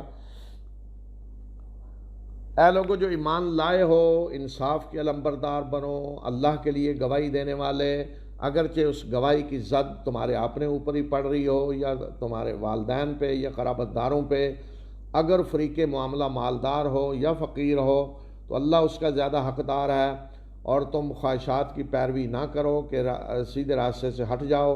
اور اگر تم کو لگی لپٹی بات کرو گے یا اراد کرو گے تو جو کچھ تم کرتے ہو اللہ کو اس کی خبر ہے۔ مسلمانوں کہا کہ انصاف کے علمبردار بنو، اس امت کو حکم کیا انصاف کے علمبردار اور اللہ کے لیے گواہی دینے والے۔ انصاف کب قائم ہوتا ہے، جب صحیح گواہی دی جائے، گواہی اللہ کے لیے، کوئی پرواہ نہیں اس کی زد کس پہ پڑی، آپ نے اوپر رشتہ داروں کے اوپر، قرابت داروں کے اوپر، کسی دوست پہ نہیں، کوئی پرواہ نہیں، ہم صحیح گواہی دیں گے، اس کی زد میں جو بھی آتا ہے۔ تو فرمایا کہ کوئی مالدار ہے یا کچھ ہے، کوئی پرواہ نہیں، صحیح گواہی دو۔ عدل کے لمبردار بنو، یہ ہے اس امت کو جس منصب پہ اللہ نے فائز کیا ہے۔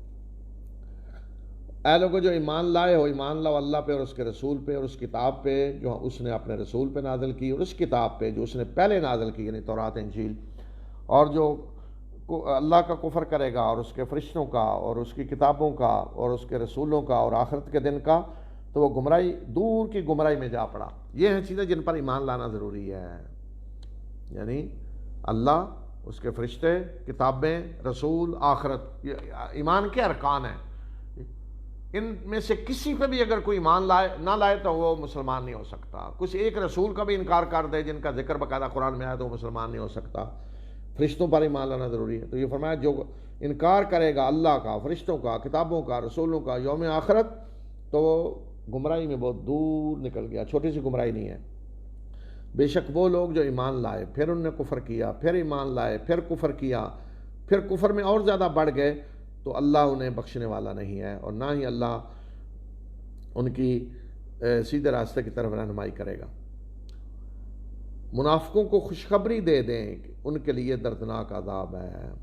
وہ منافق جو مومنوں کو چھوڑ کر کافروں کو سے دوستی کرتے ہیں، کیا وہ ان کے ہاں عزت و رسوخ چاہتے ہیں کہ عزت ان کے ہاں انہیں ملے؟ تو بے شک عزت تو ساری کی ساری اللہ کے لیے ہے، یعنی وہ چاہتے ہیں کہ ہمیں ان کے ہاں عزت ملے، رسوخ ہو ہمارا۔ اور اللہ نے تم پہ کتاب میں یہ بات نازل کر دی ہے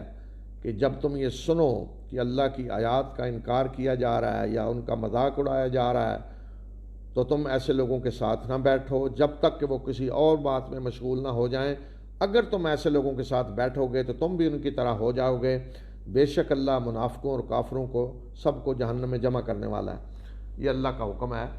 کہ اگر کوئی مومن ایسی مجلس میں بیٹھا ہے جہاں اللہ کی آیات کا کفر کیا جا رہا ہے یا مذاق ہو رہا ہے، اللہ کی شریعت کا یا دین کے کسی بھی حکم کا مذاق اڑایا جا رہا ہے، تو وہاں مومن کے لیے حکم ہے کہ ایسی مجلس سے اٹھ جائے، جب تک اس طرح کی حرکتیں ہو رہی ہیں اس مجلس سے اٹھ جائے، جسے آج کہتے ہیں واک آؤٹ کرے۔ اور اگر کسی نے واک آؤٹ نہیں کیا، بیٹھا ہے، اس کے سامنے ایسی باتیں ہو رہی ہیں، اس نے ان باتوں سے روکا بھی نہیں، تردید بھی نہیں کی، کچھ نہیں، تو فرمایا کہ پھر تم بھی انہی کی طرح ہو جاؤ گے۔ تو سب سے بہتر کیا ہے کہ واک آؤٹ کریں، ایسی مجلس سے نکل جائیں، کہ کسی مومن کا کام نہیں ہے کہ وہ ایسی مجلس میں بیٹھے جہاں اللہ کے دین کا، شریعت کا مذاق اڑایا جا رہا ہو۔ تو یہ فرمایا کہ اللہ کافر منافقوں سب کو اکٹھا کر کے جہنم میں جمع کرے گا۔ وہ منافق کہ جو تمہارے بارے میں یعنی مسلمانوں کے بارے میں گردش ایام کا انتظار کر رہے ہیں کہ اگر تمہیں اللہ کی طرف سے فتح حاصل ہوگی تو تمہیں آ کر کہیں گے کہ کیا ہم بھی تمہارے ساتھ نہیں تھے، اور اگر کافروں کو کوئی کامیابی ملے گی تو جا کر انہیں کہیں گے کہ کیا ہم تم پہ چھائے ہوئے نہیں تھے اور تمہیں مومنوں سے بچا رہے تھے، یعنی ہم تمہاری مدد کر رہے تھے، مومنوں سے تمہیں بچا رہے تھے، تو آج ہمارا حصہ لاؤ ذرا۔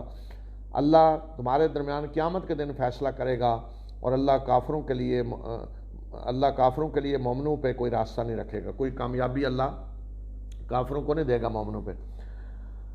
تو یہ دیکھیں جگہ جگہ اللہ تعالیٰ فرما رہے ہیں قیامت کے دن اللہ فیصلہ کرے گا۔ تو یہ سارے فیصلے، کون منافق ہے، کون گمراہ ہے، کون سچا ہے، جھوٹا ہے، یہ فیصلے قیامت کے دن ہونے ہیں۔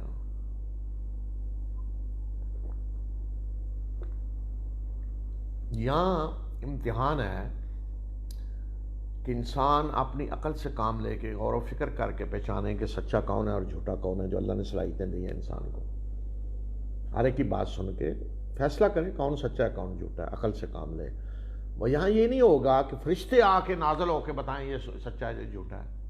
یہ نہیں ہوگا۔ اگر یہ ہو تو دنیا میں فیصلہ ہو جائے نا، تو دنیا فیصلے کی جگہ نہیں ہے، یہ امتحان کی جگہ ہے۔ یہ فیصلے سارے آخرت میں ہونے ہیں۔ بے شک منافق اللہ کو دھوکہ دینا چاہتے ہیں اور اللہ انہیں دھوکہ دے رہا ہے، اور جب یہ نماز کے لیے کھڑے ہوتے ہیں تو سستی کے مارے ہوئے کھڑے ہوتے ہیں اور لوگوں کو دکھلانے کے لیے، اور یہ اللہ کو کم ہی یاد کرتے ہیں۔ یہ درمیان میں لٹکے ہوئے ہیں، نہ ادھر کے ہیں نہ ادھر کے ہیں، اور جسے اللہ گمراہ کر دے تو اس کے لیے تمہیں کوئی راستہ نہیں ملے گا۔ اے لوگو جو ایمان لائے ہو، مومنوں کو چھوڑ کر کافروں کو دوست نہ بناؤ۔ کیا تم چاہتے ہو کہ اپنے اوپر اللہ کو باد حجت دے دو، یعنی قیامت کے دن اللہ کے ہاں پاس حجت ہو تمہارے خلاف کہ تم نے کافروں کو دوست بنایا مومنوں کے مقابلے میں؟ بے شک منافق آگ کے سب سے نچلے درجے میں ہوں گے اور انہیں کوئی مددگار نہیں ملے گا. یعنی کافروں سے بھی زیادہ نچلے درجے میں منافق ہوں گے. سوائے ان کے منافقوں کے بارے میں کہا، سوائے ان کے جنہوں نے توبہ کر لی اور اصلاح کر لی اور اللہ کے دامن کو مضبوطی سے پکڑ لیا اور اپنے دین کو اللہ کے لیے خالص کیا، تو یہی وہ لوگ ہیں جو مومنوں کے ساتھ ہوں گے اور اللہ مومنوں کو اجر عظیم عطا کرے گا. اللہ نے تم کو عذاب دے کے کیا کرنا ہے اگر تم شکر گزار بنو گے اور ایمان لاؤ گے، اور اللہ قدر کرنے والا اور جاننے والا ہے. تو دیکھیں منافقوں کی سزا کافروں سے بھی زیادہ سخت ہے. اس لیے کافر تو واضح کفر کر رہا ہے نا، باہر کو پتہ ہے یہ کافر ہے، لیکن منافق مسلمان بن کر مسلمانوں کو نقصان پہنچا رہا ہوتا ہے. اندر کا دشمن زیادہ خطرناک، اور رسول اللہ صلی اللہ علیہ وسلم کے زمانے میں بھی سب سے خطرناک جو گروہ تھا منافقوں کا تھا. اس لیے دیکھیں قرآن میں کثرت سے ان کے بارے میں بحث کی گئی. ہر مدنی صورت میں، پیچھے سورہ آل عمران گزری، اب نساء میں، مائدہ آگے آ رہی، ان میں پوری ایک صورت ہے منافقوں کے بارے میں. اتنا بڑا یہ ایشو تھا، اس لیے کہ ظاہر تو مسلمان ہیں، رسول اللہ صلی اللہ علیہ وسلم کے ساتھ نمازیں پڑھ رہے ہیں اور سارا کچھ کر رہے ہیں، اور اندر سے دشمن ہے. اور ہر معاشرے میں قیامت تک یہ رہے گا. البتہ جب اسلام غالب ہو جاتا ہے تو ایسے لوگ پھر کچھ نہیں کر سکتے، ہوتے ہیں لیکن بے بس ہو جاتے ہیں، کوئی نقصان نہیں پہنچا سکتے. آج اس دور میں تو بہت زیادہ ہیں لوگ ایسے. تو نشانیاں اللہ تعالیٰ نے بتا دی بہت ساری قرآن میں، کہ مسلمانوں کو تکلیف ہو تو انہیں خوشی ہوتی ہے، مسلمانوں کو خوشی ہو تو انہیں تکلیف ہوتی ہے. تو ہمیشہ ان کی ہمدردیاں کہیں اور ہوتی ہیں باہر. اللہ بد گوئی کو پسند نہیں کرتا الا یہ کہ کسی پہ ظلم کیا گیا ہو، اور اللہ سننے والا اور جاننے والا ہے. اگر تم خیر کو ظاہر کرو گے یا اسے چھپاؤ گے یا برائی سے درگزر کرو گے تو بے شک اللہ درگزر کرنے والا اور قدرت رکھنے والا ہے. یعنی اللہ یہ نہیں پسند کرتا کہ کسی کی بدگوئی کی جائے لیکن اگر کوئی مظلوم ہے اور وہ کسی کے بارے میں کہہ رہا ہے جی یہ اس نے میرے ساتھ یہ کیا، یہ ظالم ہے، یہ برا ہے، میرے ساتھ اس نے یہ برائی کی، تو مظلوم کو حق ہے کہ پھر وہ یہ کہہ سکتا ہے احتجاج کے طور پہ، پھر وہ برائیاں بتائے کسی کی جس نے ظلم کیا ہے. بے شک وہ لوگ جو کفر کرتے ہیں اللہ کا اور اس کے رسولوں کا، اور وہ ان کے درمیان اللہ اور رسولوں کے درمیان فرق کرنا چاہتے ہیں اور کہتے ہیں کہ ہم بعض پہ ایمان لاتے ہیں اور بعض کا کفر کرتے ہیں، اور وہ اس کے درمیان کا کوئی راستہ نکالنا چاہتے ہیں، تو یہ لوگ پکے کافر ہیں، اور ایسے کافروں کے لیے ہم نے رسوا کن عذاب تیار کر رکھا ہے. یہاں یہ بتا دیا کہ اللہ کے سارے رسولوں پہ ایمان لانا ضروری ہے. کوئی اگر کہتا ہے درمیان کا راستہ جی کچھ کو مان لیتے ہیں کچھ کو نہیں، یہ نہیں ہو سکتا. تو فرمایا کہ اللہ کے چاہتے ہیں کہ تفریق کریں اللہ رسولوں کے درمیان. اللہ کو مانتے ہیں رسولوں کو نہیں مانیں گے، یا اللہ کے کسی رسول کا انکار کرتے ہیں، اس کے درمیان کا راستہ فرمایا پکے کافر ہیں. مثلا آج کو کہتا ہے جی میں حضرت موسیٰ، عیسیٰ سارے پہلے نبیوں کو مانتا ہوں، اللہ کے آخری نبی کو نہیں مانیں گے، نہیں، پکے کافر ہیں. تو کوئی نہیں جی وہ پہلے انبیاء کو تو مانتے نہیں. اللہ کے رسولوں کے درمیان تفریق قبول نہیں ہے. تفریق کیا ہے؟ اس کو مانیں گے اس کو نہیں. کیوں؟ ایک رسول کو مانے ہیں دوسرے کا انکار کیوں؟ اگر آج مسلمان کو حضرت موسیٰ یا عیسیٰ کا انکار کرتا ہے تو وہ بھی کافر ہے. تو یہ اللہ کے قبول نہیں ہے کہ درمیانی راستہ یہ نہیں ہو سکتا، سب کو ماننا ہوگا. تو فرمایا یہ پکے کافر ہیں، اولئک هم الکافرون حقا. اور ایسے کافروں کے لیے ہم نے رسوا کن عذاب تیار کر رکھا ہے. اس کے مقابلے میں مومن کون ہے؟ جو لوگ ایمان لائے اللہ پہ اور اس کے رسولوں پہ، اور انہوں نے ان کے درمیان کوئی فرق نہیں کیا کہ اس کو مانتے ہیں اس کو نہیں مانتے، کوئی فرق نہیں کیا. ایسے لوگوں کو اللہ ان کے پورے پورے اجر دے گا، اجرت ان کے اعمال کی بدلہ، اور اللہ بخشنے والا اور مہربان ہے. اہل کتاب آپ سے مطالبہ کرتے ہیں کہ آپ ان کے سامنے آسمان سے کتاب نازل کریں، تو انہوں نے موسیٰ سے تو اس سے بھی بڑا مطالبہ کیا، اور انہوں نے کہا کہ ہمیں اللہ کو اعلانیہ دکھائیں، آنکھوں سے ہم اللہ کو دیکھنا چاہتے ہیں. اور پھر انہیں ایک کڑک نے آ پکڑا ان کے ظلم کی وجہ سے، اور پھر ان کے پاس جب واضح نشانیاں آ چکی تھیں تو اس کے بعد انہوں نے بچڑے کو معبود بنا لیا. تو ہم نے ان سے درگزر کی اور ہم نے موسیٰ کو واضح حجت عطا کی، یعنی تورات. تو یہ یہودی شرارتیں کرتے تھے، مسلمانوں کو بھی کہتے اور دوسرے مشرکین کو، سب کو، دیکھیں جی ہمارے پاس تو کتاب لکھی ہوئی آئی تھی تورات حضرت موسیٰ، تو ان کو بھی کہیں کہ آسمان سے لکھی ہوئی کتاب آئے تب ہم مانیں گے اللہ کے رسول ہے. یہ کیا جی تھوڑا تھوڑا نازل ہو رہا ہے. تو یہ فرمایا کہ یہ اب مطالبہ کر رہے ہیں نا آسمان سے کتاب یعنی لکھی ہوئی آئے. تو اس سے بڑا مطالبہ انہوں نے حضرت موسیٰ سے کیا تھا کہ ہم ایمان نہیں لائیں گے جب تک اللہ کو اپنی آنکھوں سے نہ دیکھ لیں. تو اس طرح کے مطالبے یہ پہلے بھی کرتے رہے ہیں. اور پھر ان کا حال یہ ہے کہ واضح نشانیاں آ جانے کے بعد بچڑے کو معبود بنا دیا. کب؟ جب اللہ تعالیٰ کی نشانیاں دیکھی, اللہ نے ان کے سامنے فرعون کو غرق کیا, سمندر کو پھاڑا, ان کو نکالا, اور اس کے بعد بچڑے کو معبود بنا لیا, خدا بنا لیا, پوجا شروع کر دی. اور ہم نے ان کا میثاق لیتے وقت طور کو ان پہ معلق کیا, اور ہم نے کہا کہ دروازے میں سجدہ کرتے ہوئے داخل ہو جاؤ, اور ہم نے انہیں کہا کہ ہفتے کے دن زیادتی نہ کرنا, اور ہم نے ان سے پختہ عہد لیا. جس طرح سورہ بقرہ میں گزرا ہے ان کے جرائم تو اب یہاں بھی بتائے جا رہے ہیں کہ یہ آج یہ بڑے بنے ہوئے ہیں پاک باز, یہ کتاب نازل کریں آسمانوں سے. تو یہ مجرم یہ ساری تاریخ ان کی دیکھیں کس طرح کی حرکتیں کرتے رہے. یہ انہوں نے دین کا لبادہ اڑا ہوا ہے. اب آگے بتایا کہ ان کے جرائم کیا کیا ہیں, اور ان کے اس میثاق پختہ عہد جو اللہ نے لیا کہ اللہ کی بندگی کرو گے, اس کے ساتھ کسی کو شریک نہیں ٹھہراؤ گے, کتاب پہ عمل کرو گے, سارے جو عہد میں ساری چیزیں تھیں. اور ان کے اس عہد کو توڑنے کی وجہ سے, اور ان کے اللہ کی آیات کا انکار کرنے کی وجہ سے, اور ان کے انبیاء کو ناحق قتل کرنے کی وجہ سے, اور ان کی اس بات کی وجہ سے کہ ہمارے دل محفوظ ہیں, غلاف ہے, کوئی اثر نہیں ہوتا, محفوظ نہیں, بلکہ فرمایا کہ اللہ نے ان پہ ان کے کفر کی وجہ سے مہر لگا دی ہے, اور یہ کم ایمان لاتے ہیں. اور پھر پچھلی بات آگے پھر چل رہی, اور ان کے کفر کی وجہ سے, اور ان پہ مریم پہ بہتان عظیم لگانے کی وجہ سے, حضرت مریم پہ, اور ان کی اس بات کی وجہ سے کہ انہوں نے کہا کہ ہم نے مسیح عیسیٰ ابن مریم اللہ کے رسول کو قتل کیا ہے, حالانکہ انہوں نے اسے قتل نہیں کیا, اور نہ انہوں نے اسے سولی دی, بلکہ یہ معاملہ ان کے لیے مشتبہ بنا دیا گیا. اور جو لوگ اس معاملے میں اختلاف کر رہے ہیں وہ شک میں پڑے ہوئے ہیں, انہیں اس کا کوئی علم نہیں ہے, وہ صرف اور صرف گمان کی پیروی کر رہے ہیں. تو انہوں نے یقیناً اسے یعنی عیسیٰ ابن مریم کو قتل نہیں کیا, بلکہ اللہ نے اسے اپنی طرف اٹھا لیا, اور اللہ زبردست اور دانا ہے. تو یہ بتایا کہ ان جرائم کی وجہ سے یہ سارے جرائم, اللہ کی لعنت ان پہ ہوئی, اور اللہ کی پھٹکار پڑی, اور سارا کوئی یہ سارے جرائم ان کے بتائے کہ کہتے ہیں یہ عیسیٰ مسیح ابن مریم اللہ کے رسول کو ہم نے قتل کیا ہے. تو انہوں نے قتل تو نہیں کیا, لیکن مجرم ہیں, چونکہ خود کہہ رہے ہیں ہم نے قتل کیا, اللہ نے اٹھا لیا انہیں, نہ انہوں نے قتل کیا. نہ اہل کتاب کی موت کا جب وقت آئے گا, اس سے مراد یہودی عیسائی دونوں ہیں, تو حضرت عیسیٰ کی اصل حقیقت کو وہ جان لے گا. یہودیوں کو پتہ چل جائے گا کہ انہوں نے قتل نہیں کیا, سولی پہ نہیں چڑھایا, اور وہ اللہ کے رسول ہیں. اور عیسائیوں کو بھی پتہ چل جائے گا اس وقت کہ وہ اللہ کے بیٹے نہیں. اللہ قیامت کے دن وہ گواہ ہوں گے, اللہ کے ہاں گواہی دیں گے کہ میں نے اللہ کا پیغام پہنچا دیا. آگے آ رہا ہے وہ گواہی کا بھی اسی سورہ مائدہ میں. تو اس کا ایک معنی یہ ہے. دوسرا یہ بھی ہو سکتا ہے کہ اہل کتاب میں سے کوئی نہیں ہے جو مسیح کی موت سے پہلے, یعنی ان کی حقیقی موت, ابھی تو اللہ نے اٹھا لیا آسمان, جب حقیقی موت آئے گی تو اس سے پہلے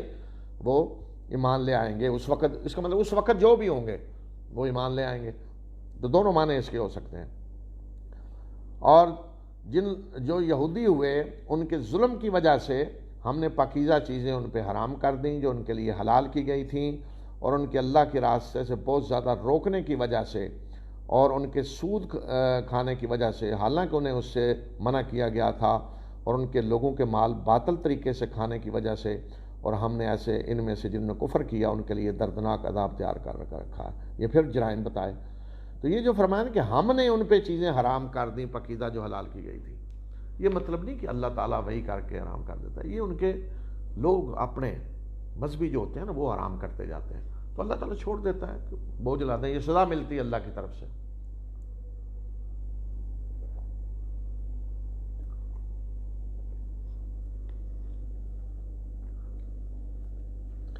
مگر ان میں سے جو علم میں راسخ ہیں اور جو مومن ہیں وہ ایمان لاتے ہیں اس پہ جو آپ کی طرف نازل کیا گیا, اور اس پہ جو آپ سے پہلے یعنی تورات انجیل اس پہ ایمان لاتے ہیں, اور وہ نماز قائم کرنے والے اور زکوٰۃ دینے والے اور اللہ اور یوم آخرت پر ایمان لانے والے, یہ وہ لوگ ہیں کہ جنہیں ہم اجر عظیم عطا کریں گے. یعنی اہل کتاب میں سے ایسے لوگ اس وقت بھی موجود تھے, آج بھی ہیں جو ایمان لا رہے ہیں اللہ کی کتاب پہ. تو یہ ان کی تعریف کی کہ انہیں اللہ اجر عظیم عطا کرے گا. اب بتایا کہ یہی قرآن جو آج آپ کی طرف وحی کیا جا رہا ہے، رسول اللہ علیہ وسلم کو بتایا جا رہا ہے، تو یہ وہی وحی ہے جو پہلے انبیاء کی طرف آئی، کوئی نیا دین نہیں ہے، یہ وہی پیغام ہے جو پہلے انبیاء کی طرف بھی آتا رہا۔ بے شک ہم نے آپ کی طرف اسی طرح وحی کی جس طرح کہ وحی ہم نے نوح اور اس کے بعد آنے والے نبیوں کی طرف کی، اور ہم نے ابراہیم اور اسماعیل اور اسحاق اور یعقوب اولاد یعقوب کی طرف وحی کی، اور عیسیٰ اور ایوب اور یونس اور ہارون اور سلیمان کی طرف وحی کی، اور داود کو تو ہم نے زبور عطا کی، اور رسولوں کی طرف بھی ہم نے وحی کی جن کے واقعات ہم نے آپ کو نہیں سنائے اس سے پہلے، اور وہ رسول بھی ہیں ان کی طرف بھی وحی کی کہ جن کے واقعات ہم آپ کو اور ان رسولوں کی طرف بھی ہم نے وحی کی کہ جن کے واقعات اس سے پہلے ہم آپ کو سنا چکے ہیں، اور ان رسولوں کی طرف بھی کہ جن کے واقعات ہم نے آپ کو نہیں سنائے۔ اور موسیٰ سے تو اللہ نے باقاعدہ کلام کیا۔ یہ سب رسول اللہ نے بھیجے خوشخبری دینے والے اور ڈرانے والے بنا کر، تاکہ رسولوں کے آ جانے کے بعد لوگوں کے لیے اللہ کے سامنے کوئی حجت نہ رہے پیش کرنے کے لیے، اور اللہ زبردست اور دانا ہے، بلکہ اللہ گواہی دیتا ہے اس کی جو کچھ اس نے تمہاری طرف نازل کیا ہے کہ اس کو اس نے اپنے علم سے نازل کیا ہے، اور فرشتے بھی اس کی گواہی دیتے ہیں، اور اللہ گواہ ہونے کے لیے کافی ہے۔ یہ بتایا کہ رسول جن کا ذکر قرآن میں اللہ تعالیٰ نے کیا ہے ان کی طرف بھی وحی کیا ہے، اور وہ بھی رسول ہیں جن کا ذکر نہیں کیا۔ دیکھیں اللہ نے سارے رسولوں کا ذکر نہیں کیا، قرآن میں صرف ان رسولوں کا ذکر کیا ہے کہ جن کو اس وقت کے قرآن کے مخاطب جانتے تھے، جنہیں عرب جانتے تھے، بنی اسرائیل کے رسول ہیں یا دوسرے عرب دنیا میں جو رسول آئے۔ تو آج لوگ سمجھتے ہیں جی اللہ نے سارے رسول عربوں میں نہیں بھیجے، نہیں، اللہ نے ساری دنیا میں رسول بھیجے۔ وَلِكُلِّ قَوْمٍ ہَادٍ، ہر قوم کی طرف اللہ نے رہنمائی کرنے والا بھیجا ہے، ہر علاقے میں اللہ نے رسول بھیجے ہیں۔ لیکن اگر اللہ ان رسولوں کا ذکر کرتا عربوں کے سامنے جو چائنا میں آئے، ہندوستان میں آئے اور علاقوں میں آئے، تو وہ عرب تو اور زیادہ بدکتے، وہ دیکھیں جی کن کا ذکر کر رہے ہیں، ہم تو نہیں جانتے ان کو۔ تو اس لیے ان کے سامنے اللہ نے انہی رسولوں کا ذکر کیا جنہیں وہ جانتے تھے۔ تو اس لیے اللہ تعالیٰ بتا رہے ہیں کہ رسول صرف یہی نہیں ہے جن کا ذکر کیا ہے، ان رسولوں کو بھی کی طرف بھی اللہ نے وہی کیا ہے جن کا ذکر ہم آپ کو سے کر چکے ہیں قرآن میں، اور وہ بھی ہیں جن کا ذکر نہیں کیا، بہت سارے رسول ہیں جی۔ تو اور ہر رسول خوشخبری دینے والا اور ڈرانے والا بن کے آیا۔ کیوں اللہ نے رسول بھیجے؟ تاکہ حجت پوری ہو جائے، کوئی اللہ کے ہاں یہ نہ کہہ سکے کہ مجھے تو بتایا نہیں گیا تھا۔ رسول ڈنڈا لے کے نہیں آئے، فوجیں لے کے نہیں آئے، صرف پیغام اللہ کا پہنچایا تاکہ حجت پوری ہو جائے، کوئی قیامت کے دن اللہ کے سامنے کھڑے ہو کے یہ نہ کہے کہ مجھے بتایا نہیں گیا تھا، تو اللہ کے رسولوں نے بتا دیا ہے۔ کوئی کہے گا تو گواہ لایا جائے گا۔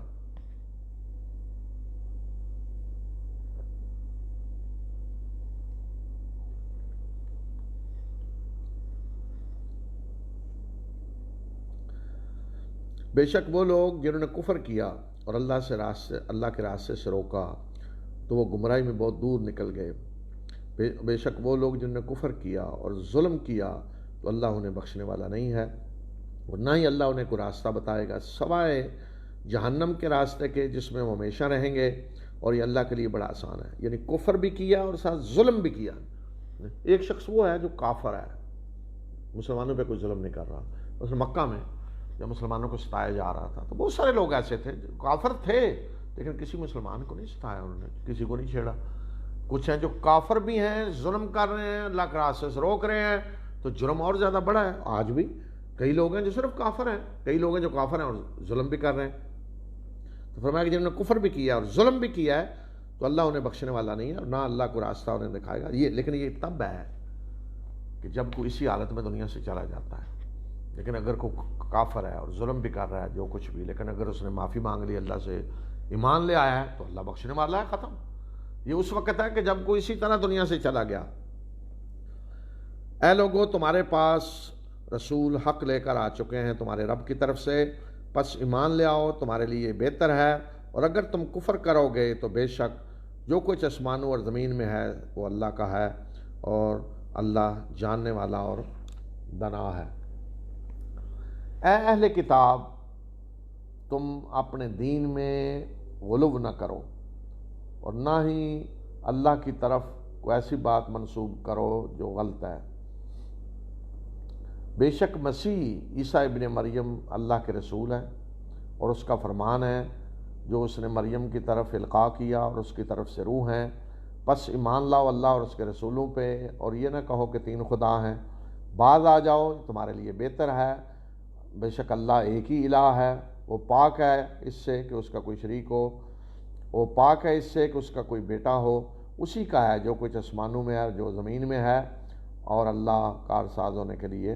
کافی ہے۔ یہاں اہل کتاب سے مراد عیسائی ہیں۔ غلو کہتے ہیں انتہا پسندی کو، تشدد انتہا پسندی۔ تو عیسائیوں کا غلو کیا ہے کہ انہوں نے حضرت عیسیٰ اللہ کے بندے، اللہ کے رسول کو اللہ کا بیٹا بنا دیا۔ تو غلو ایک تو ہوتا ہے کسی کی محبت میں غلو، تو اللہ کے رسولوں کی محبت میں عموماً غلو ہوتا ہے کہ ان کی محبت میں انہیں اللہ بنا دیتے ہیں لوگ، اللہ کا بیٹا، اللہ کا حصہ۔ تو یہی عیسائیوں نے کیا، یا اللہ کا کوئی نیک بندہ ہے اس کی محبت میں غلو کرتے کرتے اسے خدا بنا دیا جاتا ہے، یا اسے اللہ کے رسول کے درجے پہ لے آتے ہیں۔ یہ سب غلو کی شکلیں ہیں۔ تو بعض دفعہ اللہ کہ کسی رسول کی مخالفت میں غلو ہوتا ہے، جیسے یہودیوں نے حضرت عیسیٰ کی مخالفت میں غلو کیا۔ تو یہاں عیسائیوں کو کہا کہ تم اپنے دین میں غلو نہ کرو۔ تو عیسائیوں کا ایک غلو تو یہ حضرت عیسیٰ کو اللہ کا بیٹا بنانا، اور دوسرا غلو یہ ہے کہ جو انہوں نے رہبانیت گھڑ کر نیکی کا جو تصور بنایا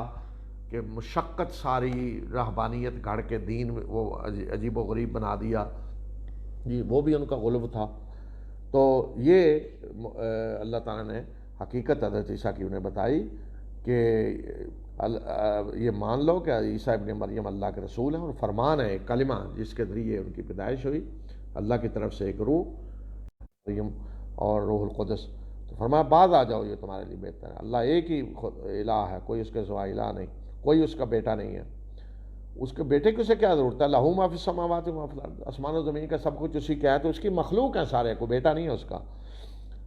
اب غلو جو ہوتا ہے عموماً اس شکل میں کہ جس طرح عیسائیوں نے حضرت عیسیٰ کو اللہ کا بیٹا بنایا، اس میں کیا ہوتا ہے وہ سمجھتے ہیں کہ اللہ کا بندہ ہونا کچھ گھٹیا نچلا درجہ ہے، شرم آ رہی کہ اللہ کا بندہ کسی کو کہا جائے، یا کسی کو خود شرم آتی میں اللہ کا بندہ ہوں، کم تر درجہ ہے۔ تو اسی بنیاد کہ مسیح کو تو اس بات میں کوئی عار نہیں ہوگی کہ وہ اللہ کا بندہ ہو، یعنی مسیح کو اللہ کا بندہ ہونے میں کوئی عار نہیں ہے، اور نہ ہی فرشتوں کو، مقرب فرشتوں کو اس معاملے میں کوئی عار ہے کہ وہ اللہ کے بندے ہیں۔ اور جس کو اللہ کی بندگی میں کوئی عار، جو اللہ کی بندگی میں بندہ ہونے میں عار محسوس کرے گا اور تکبر کرے گا، تو ان سب کو ہم جمع کر کے لائیں گے اللہ کا قیامت کے دن لائے گا، ان کو اکٹھا کر کے حساب لینے کے لیے۔ تو پھر کیا ہوگا؟ جو لوگ ایمان لائے اور جنہوں نے نیک اعمال کیے انہیں تو ان کے اجر پورے پورے دے گا، اور مزید اپنے فضل سے انہیں نوازے گا۔ اور جنہوں نے اس کی بندہ ہونے میں عار محسوس کی اور تکبر کیا تو اللہ انہیں دردناک عذاب دے گا، اور اللہ کے مقابلے میں انہیں کوئی سرپرست اور مددگار نہیں ملے گا۔ جو دنیا میں سمجھتے تھے کہ بندہ ہونا عار ہے، شرم کی بات ہے، تو عیسائیوں نے بھی کہا دیا اللہ کے بندے تو پھر سارے نبی ہیں، تو حضرت عیسیٰ کو اللہ کا بیٹا بنا دیا۔ تو آج بھی یہی ہے، بعض لوگ یہ سمجھتے ہیں کہ اللہ کے رسول صلی اللہ علیہ وسلم کو اللہ کا بندہ کہنا یہ درجہ کم ہو جاتا ہے جی، یا کوئی شخص خود متکبر ہے، وہ اقرار کرنے کے بجائے کہ میں اللہ کا بندہ ہوں وہ اپنے آپ کو ذرا بڑا سمجھتا ہے، اور اللہ کا بندہ ہونے میں ذرا شرم محسوس کرتا ہے۔ تو فرمایا کہ ایسے لوگ جو اللہ کا بندہ ہونے میں شرم محسوس کرتے ہیں، اللہ قیامت کے دن انہیں سبق دے گا اس کا کہ وہ دردناک عذاب دے گا انہیں، اور انہیں اللہ کے مقابلے میں کوئی حامی و مددگار نہیں ملے گا۔ اے لوگو، تمہارے پاس تمہارے رب کی طرف سے واضح حجت آ چکی ہے، اور ہم نے تمہاری طرف ایک واضح روشنی نازل کر دی ہے، یعنی قرآن۔ پس وہ لوگ جو ایمان لائے اللہ پہ اور جنہوں نے اس کے دامن کو مضبوطی سے تھام لیا، تو اللہ انہیں اپنی رحمت میں داخل کرے گا اور اپنے فضل سے نوازے گا، اور ان کی سیدھے راستے کی طرف رہنمائی کرے گا۔ اب جو یہ آخری آیت آگے، یہ قانون وراثت سے متعلق ہے۔ میں نے کہا نا کہ بھائی جو ماں کی طرف سے ہیں ان کا حصہ پیچھے بتا دیا گیا، اب یہ بتایا جا رہا ہے کلالہ کی وراثت کے متعلق کہ جو حقیقی بہن بھائی ہیں باپ کی طرف سے یا ماں باپ دونوں کی طرف سے، ان کے بارے میں یہاں بتایا جا رہا ہے۔ وہاں ان بھائیوں کا ذکر تھا جو صرف ماں کی طرف سے ہیں۔ یہ لوگ آپ سے فتویٰ پوچھتے ہیں، اللہ تمہیں کلالہ کے بارے میں فتویٰ دیتا ہے، یعنی جس کی نہ کوئی اولاد ہے اور نہ ماں باپ ہے۔ اگر کوئی شخص اس حالت میں مرا کہ نہ اس کا کوئی بیٹا نہیں ہے اور اس کی کوئی بہن ہے تو اس کی بہن کو اس کے ترکے کا آدھا حصہ ملے گا، اور وہ اس بہن کا وارث ہوگا اگر اس کے اولاد نہیں ہے۔ اگر عورت فوت ہونے والی ہے تو بھائی اس کا پورا وارث ہو جائے گا، اور اگر دو بہنیں ہوں تو وہ ترکے کے 2/3 کی وارث ہوں گی، اور اگر بہت سارے بہن بھائی ہوں، عورتیں اور مرد، تو پھر مرد کو 2 عورتوں کے برابر حصہ ملے گا۔ اللہ تمہارے لیے کھول کر بیان کرتا ہے کہ تاکہ تم گمراہ نہ ہو جاؤ، اور بے شک اللہ ہر چیز کو جاننے والا ہے۔ تو یہ ان بہن بھائیوں کا بتایا کہ جو حقیقی بہن بھائی ہیں۔ اگر کسی کے اولاد نہیں ہے، ماں باپ بھی نہیں ہیں، تو فرض کریں کہ کسی کی 2 بہنیں ہیں صرف، تو 2/3 بہنوں کو ملے گا۔ اگر ایک بہن ہے تو آدھا، جس طرح بیٹی کو ملتا ہے ساتھ اس کے بھائی نہ ہونے کی شکل میں۔ اور اگر بہنیں بھی ہیں، بھائی بھی ہیں، اور کوئی اولاد نہیں ہے، کسی کی باپ بھی نہیں ہے، ماں باپ بھی نہیں ہے، تو پھر وہ اس طرح ہوں گے کہ مرد کا حصہ 2 عورتوں کے برابر ہوگا، سب کو ملے گا لیکن اس طرح سے تقسیم ہوگی۔ اب آگے ہے جی سورہ مائدہ۔ یہ سورت بھی مدنی سورت ہے، اور مدینہ میں اس وقت جو حالات مسلمانوں کے سامنے تھے ان حالات کے مطابق اس صورت میں بھی رہنمائی ہو رہی ہے۔ اے لوگو جو ایمان لائے ہو، عہد و پیمان کی پابندی کرو، تمہارے لیے مویشی قسم کے چوپائے حلال کر دیے گئے سوائے ان کے کہ جن کے بارے میں تمہیں آگے بتایا جا رہا ہے، اور احرام کی حالت میں شکار کو حلال نہ قرار دو، بے شک اللہ جو چاہتا ہے فیصلہ کرتا ہے۔ عقود عقد کی جمع ہے، عقد کہتے ہیں ایگریمنٹ کو، یعنی ہر قسم کے ایگریمنٹ جس میں معاشی بھی ہوتے ہیں، معاشرتی بھی ہوتے ہیں۔ مثلا نکاح ایک ایگریمنٹ ہے، عقد ہے۔ معاشی ایگریمنٹ ہوتے ہیں سارے، انسان کا انسان کے ساتھ جو معاملہ ہے، جو معاملات ہیں، اس میں ہر قسم کا معاہدے جو ہیں ان پہ دار و مدار ہوتا ہے۔ تو یہ فرمایا کہ ہر قسم کے معاہدے پورے کرو۔ بعض ہوتا ہے نا کوئی معاہدہ، وہ جی معاہدہ کو کتاب و سنت ہے، بھائی کتاب و سنت یہی تو بتانے کے لیے آئے کہ معاہدے پورے کرو۔ اور منافق کی نشانی بھی اللہ رسول اللہ صلی اللہ علیہ وسلم نے کیا بتائی کہ جب وہ وعدہ کرتا ہے خلاف ورزی کرتا ہے، امانت میں خیانت کرتا ہے، تو معاہدے پورے کرنا ہی اللہ کا حکم ہے۔ اے لوگوں جو ایمان لائے، معاہدے عہد و پیمان پورے کرو۔ اور بتایا کہ مویشی قسم کے جانور جیسے بکری ہے، گائے ہے، بھینس ہے، اونٹ، یہ فرمایا کہ سارے تمہارے لیے حلال کر دے گئے ہیں سوائے جو آگے بتائے جا رہے ہیں، حرام کے آگے آ رہا ہے۔ اور ساتھ ہی بتایا کہ احرام کی حالت میں شکار، لیکن یہ شکار خشکی میں ہے، سمندر میں ہو تو شکار کر سکتے ہیں۔ اے لوگوں جو ایمان لائے ہو، شاعر اللہ کی بے حرمتی نہ کرو، اور نہ ہی حرام مہینے کی، اور نہ ہی ہدی کے جانوروں کی، اور نہ ان جانوروں کی جن کے گلے میں نہاد کے طور پہ اللہ کے لیے نہاد کے طور پہ پٹا باندھا ہوا ہے، اور نہ اللہ کے گھر کی طرف آنے والوں کی جو اپنے رب کے فضل اور رضا کی تلاش میں نکلتے ہیں۔ اور جب تم احرام کھول دو تو شکار کر سکتے ہو،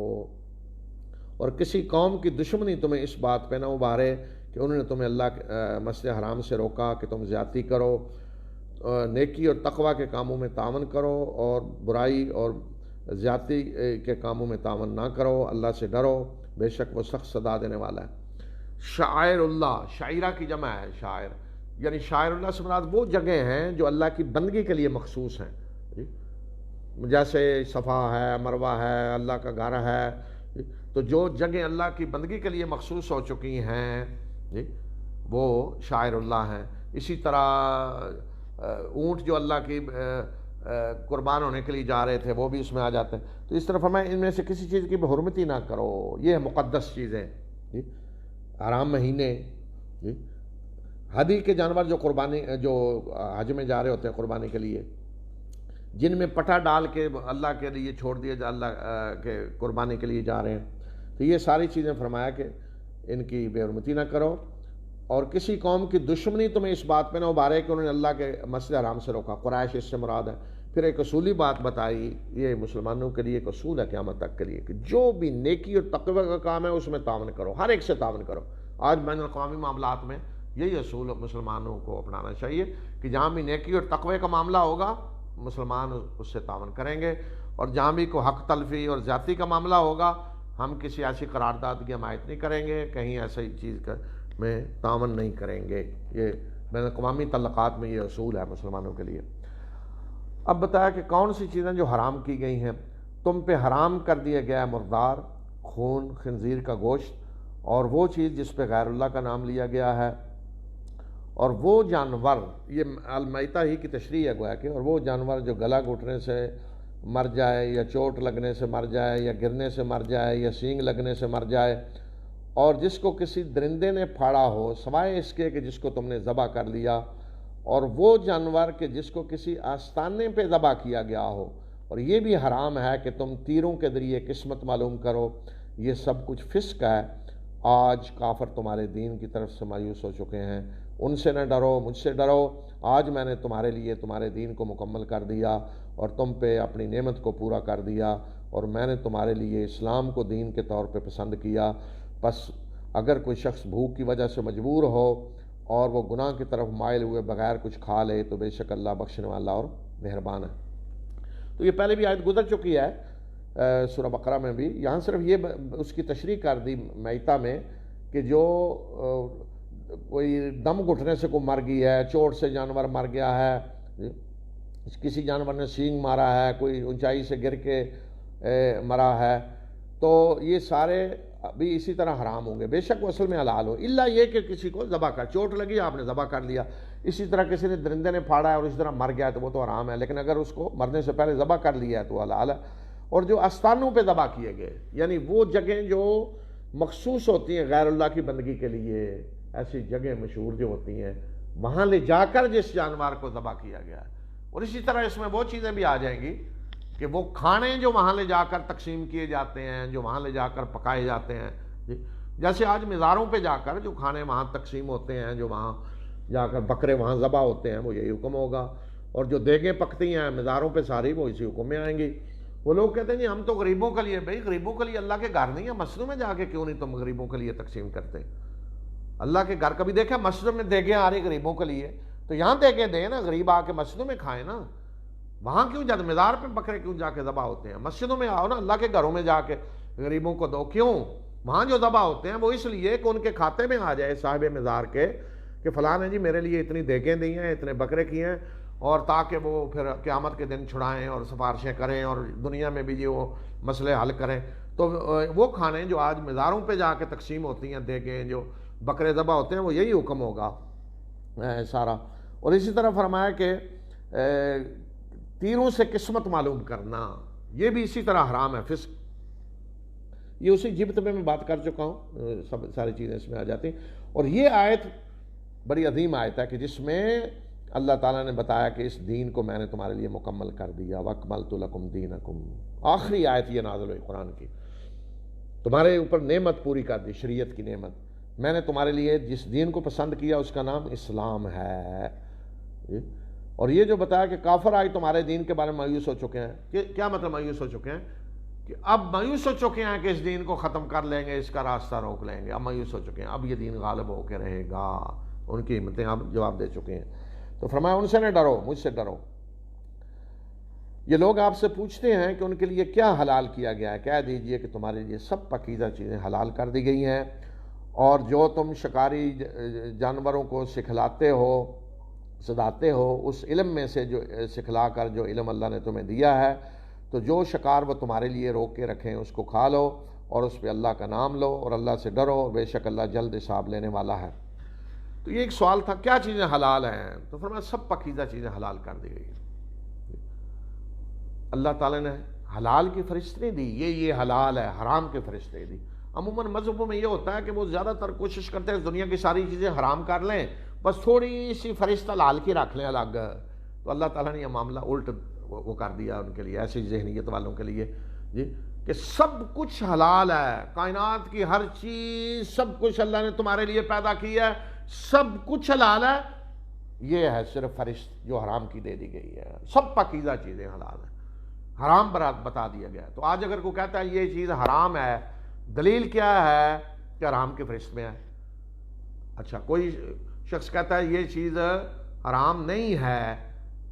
تو کہے گا دلیل کیا؟ ہم کہیں گے حرام کی فہرست میں نہیں ہے، بس ختم۔ تو فرمایا سب پاکیزہ چیزیں تمہارے لیے حلال ہیں، تو اسی طرح شکار جو ہے شکاری جانوروں سے کیا جاتا ہے، فرمایا جن کو تم نے سدایا ہوا ہے صحیح اور وہ شکار تمہارے لیے روک کے رکھیں، خود نہ کھائیں، تو وہ تمہارے لیے حلال ہے، بشرطے کہ کتا یا بات چھوڑتے وقت کلمہ پڑھ لیا جائے، اور اگر وہ زندہ ہے تو ذبح کر لیں، اگر نہیں بھی تو جب تم نے پہلے کلمہ پڑھا ہے، بسم اللہ پڑھ کے چھوڑا ہے، کلمہ نہیں بسم اللہ پڑھ کے کتے کو چھوڑا ہے تو بچا کر رکھے تو کھا سکتے ہو، اگر وہ خود کھا لے تو پھر اس کا مطلب سدایا ہوا نہیں ہے، آپ کے لیے روک کر نہیں رکھ رہا۔ تمہارے لیے آج پاکیزہ چیزیں حلال کر دی گئیں، اور اہل کتاب کا کھانا تمہارے لیے حلال ہے اور تمہارا کھانا ان کے لیے حلال ہے، اور مومن اور عورتوں میں سے شریف عورتیں اور اہل کتاب جنہیں تم سے پہلے کتاب دے گی ان کی شریف عورتیں بھی تمہارے لیے حلال ہیں، جب تم انہیں ان کے مہر پورے کے پورے دو، انہیں حصار نکاح میں لاتے ہوئے، نہ کہ بدکاری کرتے ہوئے اور نہ خفیہ اشنائیاں گانٹتے ہوئے، اور جو ایمان کے بعد کفر کرے گا تو اس کے اعمال ضائع ہو گئے، اور آخرت میں ایسے لوگ خسارہ پانے والوں میں سے ہوں گے۔ تو یہ جو فرمایا کہ اہل کتاب کا کھانا تمہارے لیے حلال ہے، تو کھانے سے مراد یہ ہے کہ ذبیحہ، عام کھانا ذبیحہ نہیں، مثلا کہ اہل کتاب میں کہ دال پکائی ہوئی ہے، سبزی پکائی ہوئی ہے، تو اس میں تو حلال حرام کا مسئلہ نہیں، الا یہ کہ کوئی نجس چیز اس میں ہو تو وہ تو الگ ہے۔ اسی طرح کسی ہندو کے ہاں بھی دال پکی ہوئی ہے، سبزی، تو وہ تو کھا سکتے ہیں آپ۔ تو یہاں مطلب کہ اہل کتاب کا ذبیحہ، لیکن جب کہ انہوں نے ذبح کیا ہو بسم اللہ پڑھ کر، تو اگر اس طرح وہ ذبح کرتے ہیں جس طرح آج بعض دفعہ ہوتا ہے نا کہ جانور کو پہلے ہی مار دیا جاتا ہے، تو اس کا حکم پھر الگ ہوگا۔ اسی طرح اہل کتاب کی عورتیں، یہودی عیسائی جو عورتیں ہیں، شریف عورتیں، وہ بھی فرمایا کہ ان سے تم نکاح کر سکتے ہو، یعنی ان کے یہودی عیسائی رہتے ہوئے نکاح کر سکتے ہو۔ اگر کوئی ایمان لے آئی ہے تو پھر تو مسئلہ ہی الگ ہے، ایمان تو ہندو بھی لے آئے گی تو وہ بھی، اس سے بھی نکاح ہو سکتا ہے، تو یعنی ان کے یہودی عیسائی رہتے ہوئے تم ان سے نکاح کر سکتے ہو۔ تو یہ نکاح کی نیت ہو، کوئی بدکاری کی نیت نہیں ہونی چاہیے، نہ ہی کوئی خفیہ طریقے۔ دیکھیں نکاح کا اعلان ہونا چاہیے، سب کو پتہ ہو سوسائٹی میں یہ مرد عورت کا نکاح ہوا ہے، ازدواجی تعلق ہوا ہے۔ نکاح کسی خفیہ چیز کا نام نہیں، جس طرح آج وہ تماشے ہوتے ہیں، جی پتہ چلا جی فلان سے نکاح ہوا، معاشرے میں کسی کو پتہ نہیں، خفیہ طریقے سے، تو ایسے نکاح نہیں ہیں، وہ بدکاریاں ہیں جو ہوتی ہیں۔ صرف یہ ہے کہ وہ ہیلے کیے جاتے ہیں، ایسے لوگوں کے لیے باقاعدہ صلاح ہونی چاہیے کہ جو خفیہ نکاح کر رہے ہیں، وہ خفیہ نکاح بدکاریوں کے لیے ہوتے ہیں۔ تو نکاح کا مطلب یہ ہے کہ پورے معاشرے میں جہاں وہ رہ رہے ہو، ان کا محلہ، اور اگر کوئی فرض کرے کوئی سیاسی لیڈر ہے، کوئی اتنا بڑا آدمی ہے، معروف ہے، تو وہ تو پورے ملک کو پتہ ہونا چاہیے کہ فلاں کا فلاں سے نکاح ہوا ہے، کم از کم لڑکی کے خاندان والوں کو پتہ ہونا چاہیے، معاشرے میں سب کو پتہ ہونا چاہیے۔ اور اگر کسی نے خفیہ کسی جگہ بیٹھ کے مولوی صاحب کو پکڑا اور وہ کر کے بنا، تو وہ خفیہ نکاح، وہ نکاح نہیں، وہ بدکاریوں کے طریقے ہیں جو اس طرح ایجاد کر لیے جاتے ہیں۔ اے لوگوں جو ایمان لائے ہو، جب تم نماز کے لیے اٹھو تو اپنے چہروں اور ہاتھوں کو کونیوں تک دھو لو، اور اپنے سروں کے مسح کرو، اور اپنے پاؤں کو ٹخنوں تک دھو لو، اور اگر تم جنبی حالت میں ہو تو اچھی طرح پاکیزگی اختیار کرو، یعنی جب تم پہ غسل واجب ہو، اور اگر تم بیمار ہو یا سفر میں ہو، یا تم میں سے کوئی قضاء حاجت کر کے آئے، یا تم نے عورتوں کو چھوا ہو، یعنی ازدواجی تعلق قائم کیا ہو، اور تمہیں پانی نہ ملے تو پاک مٹی کو ڈھونڈو اور اس سے اپنے چہروں اور ہاتھوں کا مسح کر لو۔ اللہ تمہیں تنگی میں نہیں ڈالنا چاہتا، اللہ تو چاہتا ہے کہ تمہیں پاک کرے، اور تاکہ اپنی نعمت کو تم پہ پورا کرے، اور تاکہ تم شکر ادا کرو۔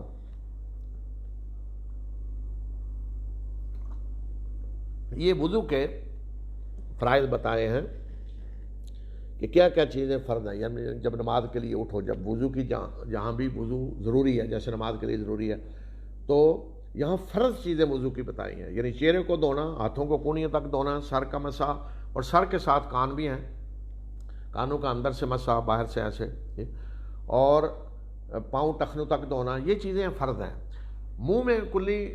کرنا، ناک میں پانی ڈالنا، ہاتھ پہلے یہاں تک دھونا، یہ چیزیں سنت ہیں۔ اور فرق جو ہے نا فرض اور سنت، کہ اگر فرض کسی نے چھوڑا تو وضو نہیں ہوگا، اگر سنت چھوٹ گئی تو وضو ہو جائے گا، لیکن سنت طریقہ پورا اختیار کرنا چاہیے۔ اور یہاں ایک سوال یہ ہے کہ کیا ترتیب بھی فرض ہے؟ کچھ فقہا نے ترتیب کو بھی فرض قرار دیا ہے کہ یہی ترتیب ہونی چاہیے، قرآن میں ہے۔ دوسرا یہ کہ تسلسل، یعنی فرض کریں کسی نے منہ دھویا ہے اور گھنٹے بعد جا کے جی ہاتھ دھو رہا ہے، تو پھر کچھ فقہا نے کہا ہے کہ تسلسل بھی فرض ہے۔ تو بہرحال یہ فقہی مسائل ہیں، اس کی تفصیل میں زیادہ نہیں میں جانا چاہتا، لیکن یہ اس وقت مسائل پیش آتے ہیں جب کو آ کے پوچھتا ہے آدمی، مثلا کوئی کہتا ہے جی میں پہلے پاؤں غلطی سے دھو بیٹھا تو اب پانی بھی ختم ہو گیا تو میں کیا کروں، بعد میں دوسری آزاد ہو لی ہیں، یعنی ترتیب بدل دی تو میرا وضو ہوگا یعنی. تو جو فقہا کہتے ہیں ترتیب فرض ہے ان کے یہاں وضو نہیں ہوگا، جو کہتے ہیں ترتیب فرض نہیں ہے وضو ہو جائے گا. تو یہ مسائل ہوتے ہیں جب پوچھتے ہیں لوگ تو پھر اس طرح کی صورتحال پیش آتی ہے. اپنے اوپر اللہ کی اس نعمت اور کو یاد کرو اور اس عہد کو کہ جو تم نے اس سے کیا ہے کہ جب تم نے کہا کہ ہم نے سنا اور ہم نے اطاعت کی، اور اللہ سے ڈرو، بے شک اللہ سینوں کے راز جانتا ہے. اے لوگوں جو ایمان لائے ہو، اللہ کے لیے گواہی دینے والے اور اسلام اور انصاف کے لمبردار بنو، اور کسی قوم کی دشمنی تمہیں اس بات پہ نہ ابھارے کہ تم عدل نہ کرو. عدل کرو، وہ تقوی سے قریب تر ہے. اور اللہ سے ڈرو، بے شک جو کچھ تم کرتے ہو اللہ کو اس کی خبر ہے. سب سے مشکل چیز جو پیش آتی ہے نا رکاوٹ عدل کے راستے میں، وہ کب ہے کہ جب کسی دشمن کا معاملہ ہو. جی تو فرمایا کہ اگر دشمن کا بھی معاملہ ہو تو وہاں وہ دشمنی بھی تمہیں عدل سے نہ روکے. دشمن کے ساتھ عدل کرنا یہ ہے اصل چیز. تو ہمارا جو دور سارا ملتا ہے نا خلافت راشدہ کا، تو سب سے بڑی چیز جو نظر آتی ہے جی وہ کیا ہے کہ دشمن سے انہوں نے ہمیشہ عدل کیا. اللہ نے ان لوگوں سے جو ایمان لائے اور جنہوں نے نیک اعمال کیے وعدہ کیا ہے کہ ان کے لیے مغفرت اور اجر عظیم ہے. اور جنہوں نے کفر کیا اور جنہوں نے ہماری آیات کو جھٹلایا، یہی وہ لوگ ہیں جو جہنم میں جانے والے ہیں. اے ایمان لانے والو، اے لوگوں جو ایمان لائے ہو، اپنے اوپر اللہ کی اس نعمت کو یاد کرو کہ جب کچھ لوگوں نے تمہارے خلاف دست درازی کا ارادہ کیا تو اللہ نے ان کے ہاتھ تم سے روک دیے. اللہ سے ڈرو اور مومنوں کو اللہ ہی پر بھروسہ کرنا چاہیے. یہاں کون لوگ مراد ہیں یہ تفصیل نہیں بتائے گی. کچھ صحابہ کہتے ہیں کہ مدینہ میں ایک دفعہ یہودیوں نے یہ سازش کی کہ رسول اللہ صلی اللہ علیہ وسلم بڑے بڑے صحابہ کو کھانے پہ بلائیں اور وہیں ان پہ حملہ کر کے انہیں قتل کریں. تو ان کی اس کی طرف اشارہ ہے. تو اللہ اپنی نعمت یاد دلا رہے ہیں کہ اس طرح کی انہوں نے سازش کی، یعنی تمہیں قتل کرنے کی، لیکن اللہ تعالیٰ نے انہیں تمہیں اس سے بچا لیا. تو اسی پہ ہم آج اکتفا کرتے ہیں. اگلی آیات انشاءاللہ آئندہ پڑھیں گے. تو میں نے جو وعدہ کیا تھا ضمیمے کا وہ انشاءاللہ میں کر دیتا ہوں. ہدایت اور گمراہی کا قانون اللہ تعالیٰ کا کیا ہے. اور سب سے پہلی آیت جو ہے جہاں سے ہم نے اس کی جہاد کا کے لیے، تو اس کا ایک دفعہ میں پھر ترجمہ کر دوں. وضاحت آیت نمبر 95 کہ بغیر عذر کے بیٹھ رہنے والے اور اللہ کے راستے میں اپنے مالوں اور جانوں سے جہاد کرنے والے برابر نہیں ہیں. تو یہ نہیں، اس کا ترجمہ میں کر دیتا ہوں دوبارہ کہ معذور بیٹھ رہنے والے، ایک شکل یہ ہے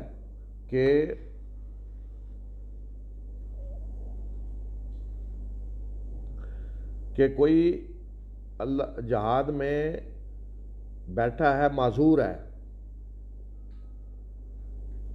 اس وجہ سے، جیسے مدینہ منورہ میں اس وقت رسول اللہ صلی اللہ علیہ وسلم نکل رہے تھے جہاد کے لیے، کچھ لوگ معذور ہوتے تھے تو ان کی تو جب نیت ہے جہاد کے لیے تو انہیں تو گویا کہ شریک ہیں وہ سارے. یہاں یہ ہے کہ بغیر عذر کے جو بیٹھے ہوئے ہیں وہ اور اللہ کے راستے میں جو جہاد کر رہے ہیں وہ برابر نہیں ہیں. کہ جو معذور ہے اس کا حکم الگ ہے، انہیں اسی طرح اجر ملے گا اگر اس کی نیت ہے. تو نبی صلی اللہ علیہ وسلم نے فرمایا کہ مدینہ میں کچھ لوگ ایسے ہیں کہ وہ بیٹھے ہوئے ہیں، اس معذور ہیں، اور جہاں کہیں بھی تم گئے ہو اجر میں وہ تمہارے ساتھ شریک ہیں. تو جو اللہ کے راستے میں جہاد کر رہے ہیں اپنے مالوں اور جانوں سے، تو اللہ نے انہیں بیٹھے رہنے والوں کے خلاف ان کا درجہ ہے. اور ہر ایک کے لیے اللہ نے بھلائی کا وعدہ کیا ہے، اور اللہ نے مجاہدین کو بیٹھے رہنے والوں کے مقابلے میں اجر عظیم عطا کیا. تو یہ میں نے بتا دیا تھا کہ یہ اس وقت ہے کہ جب جہاد فرض عین نہ ہو. فرض عین ہو تو اس کا معاملہ الگ ہے، آگے انشاءاللہ ہم بتائیں گے.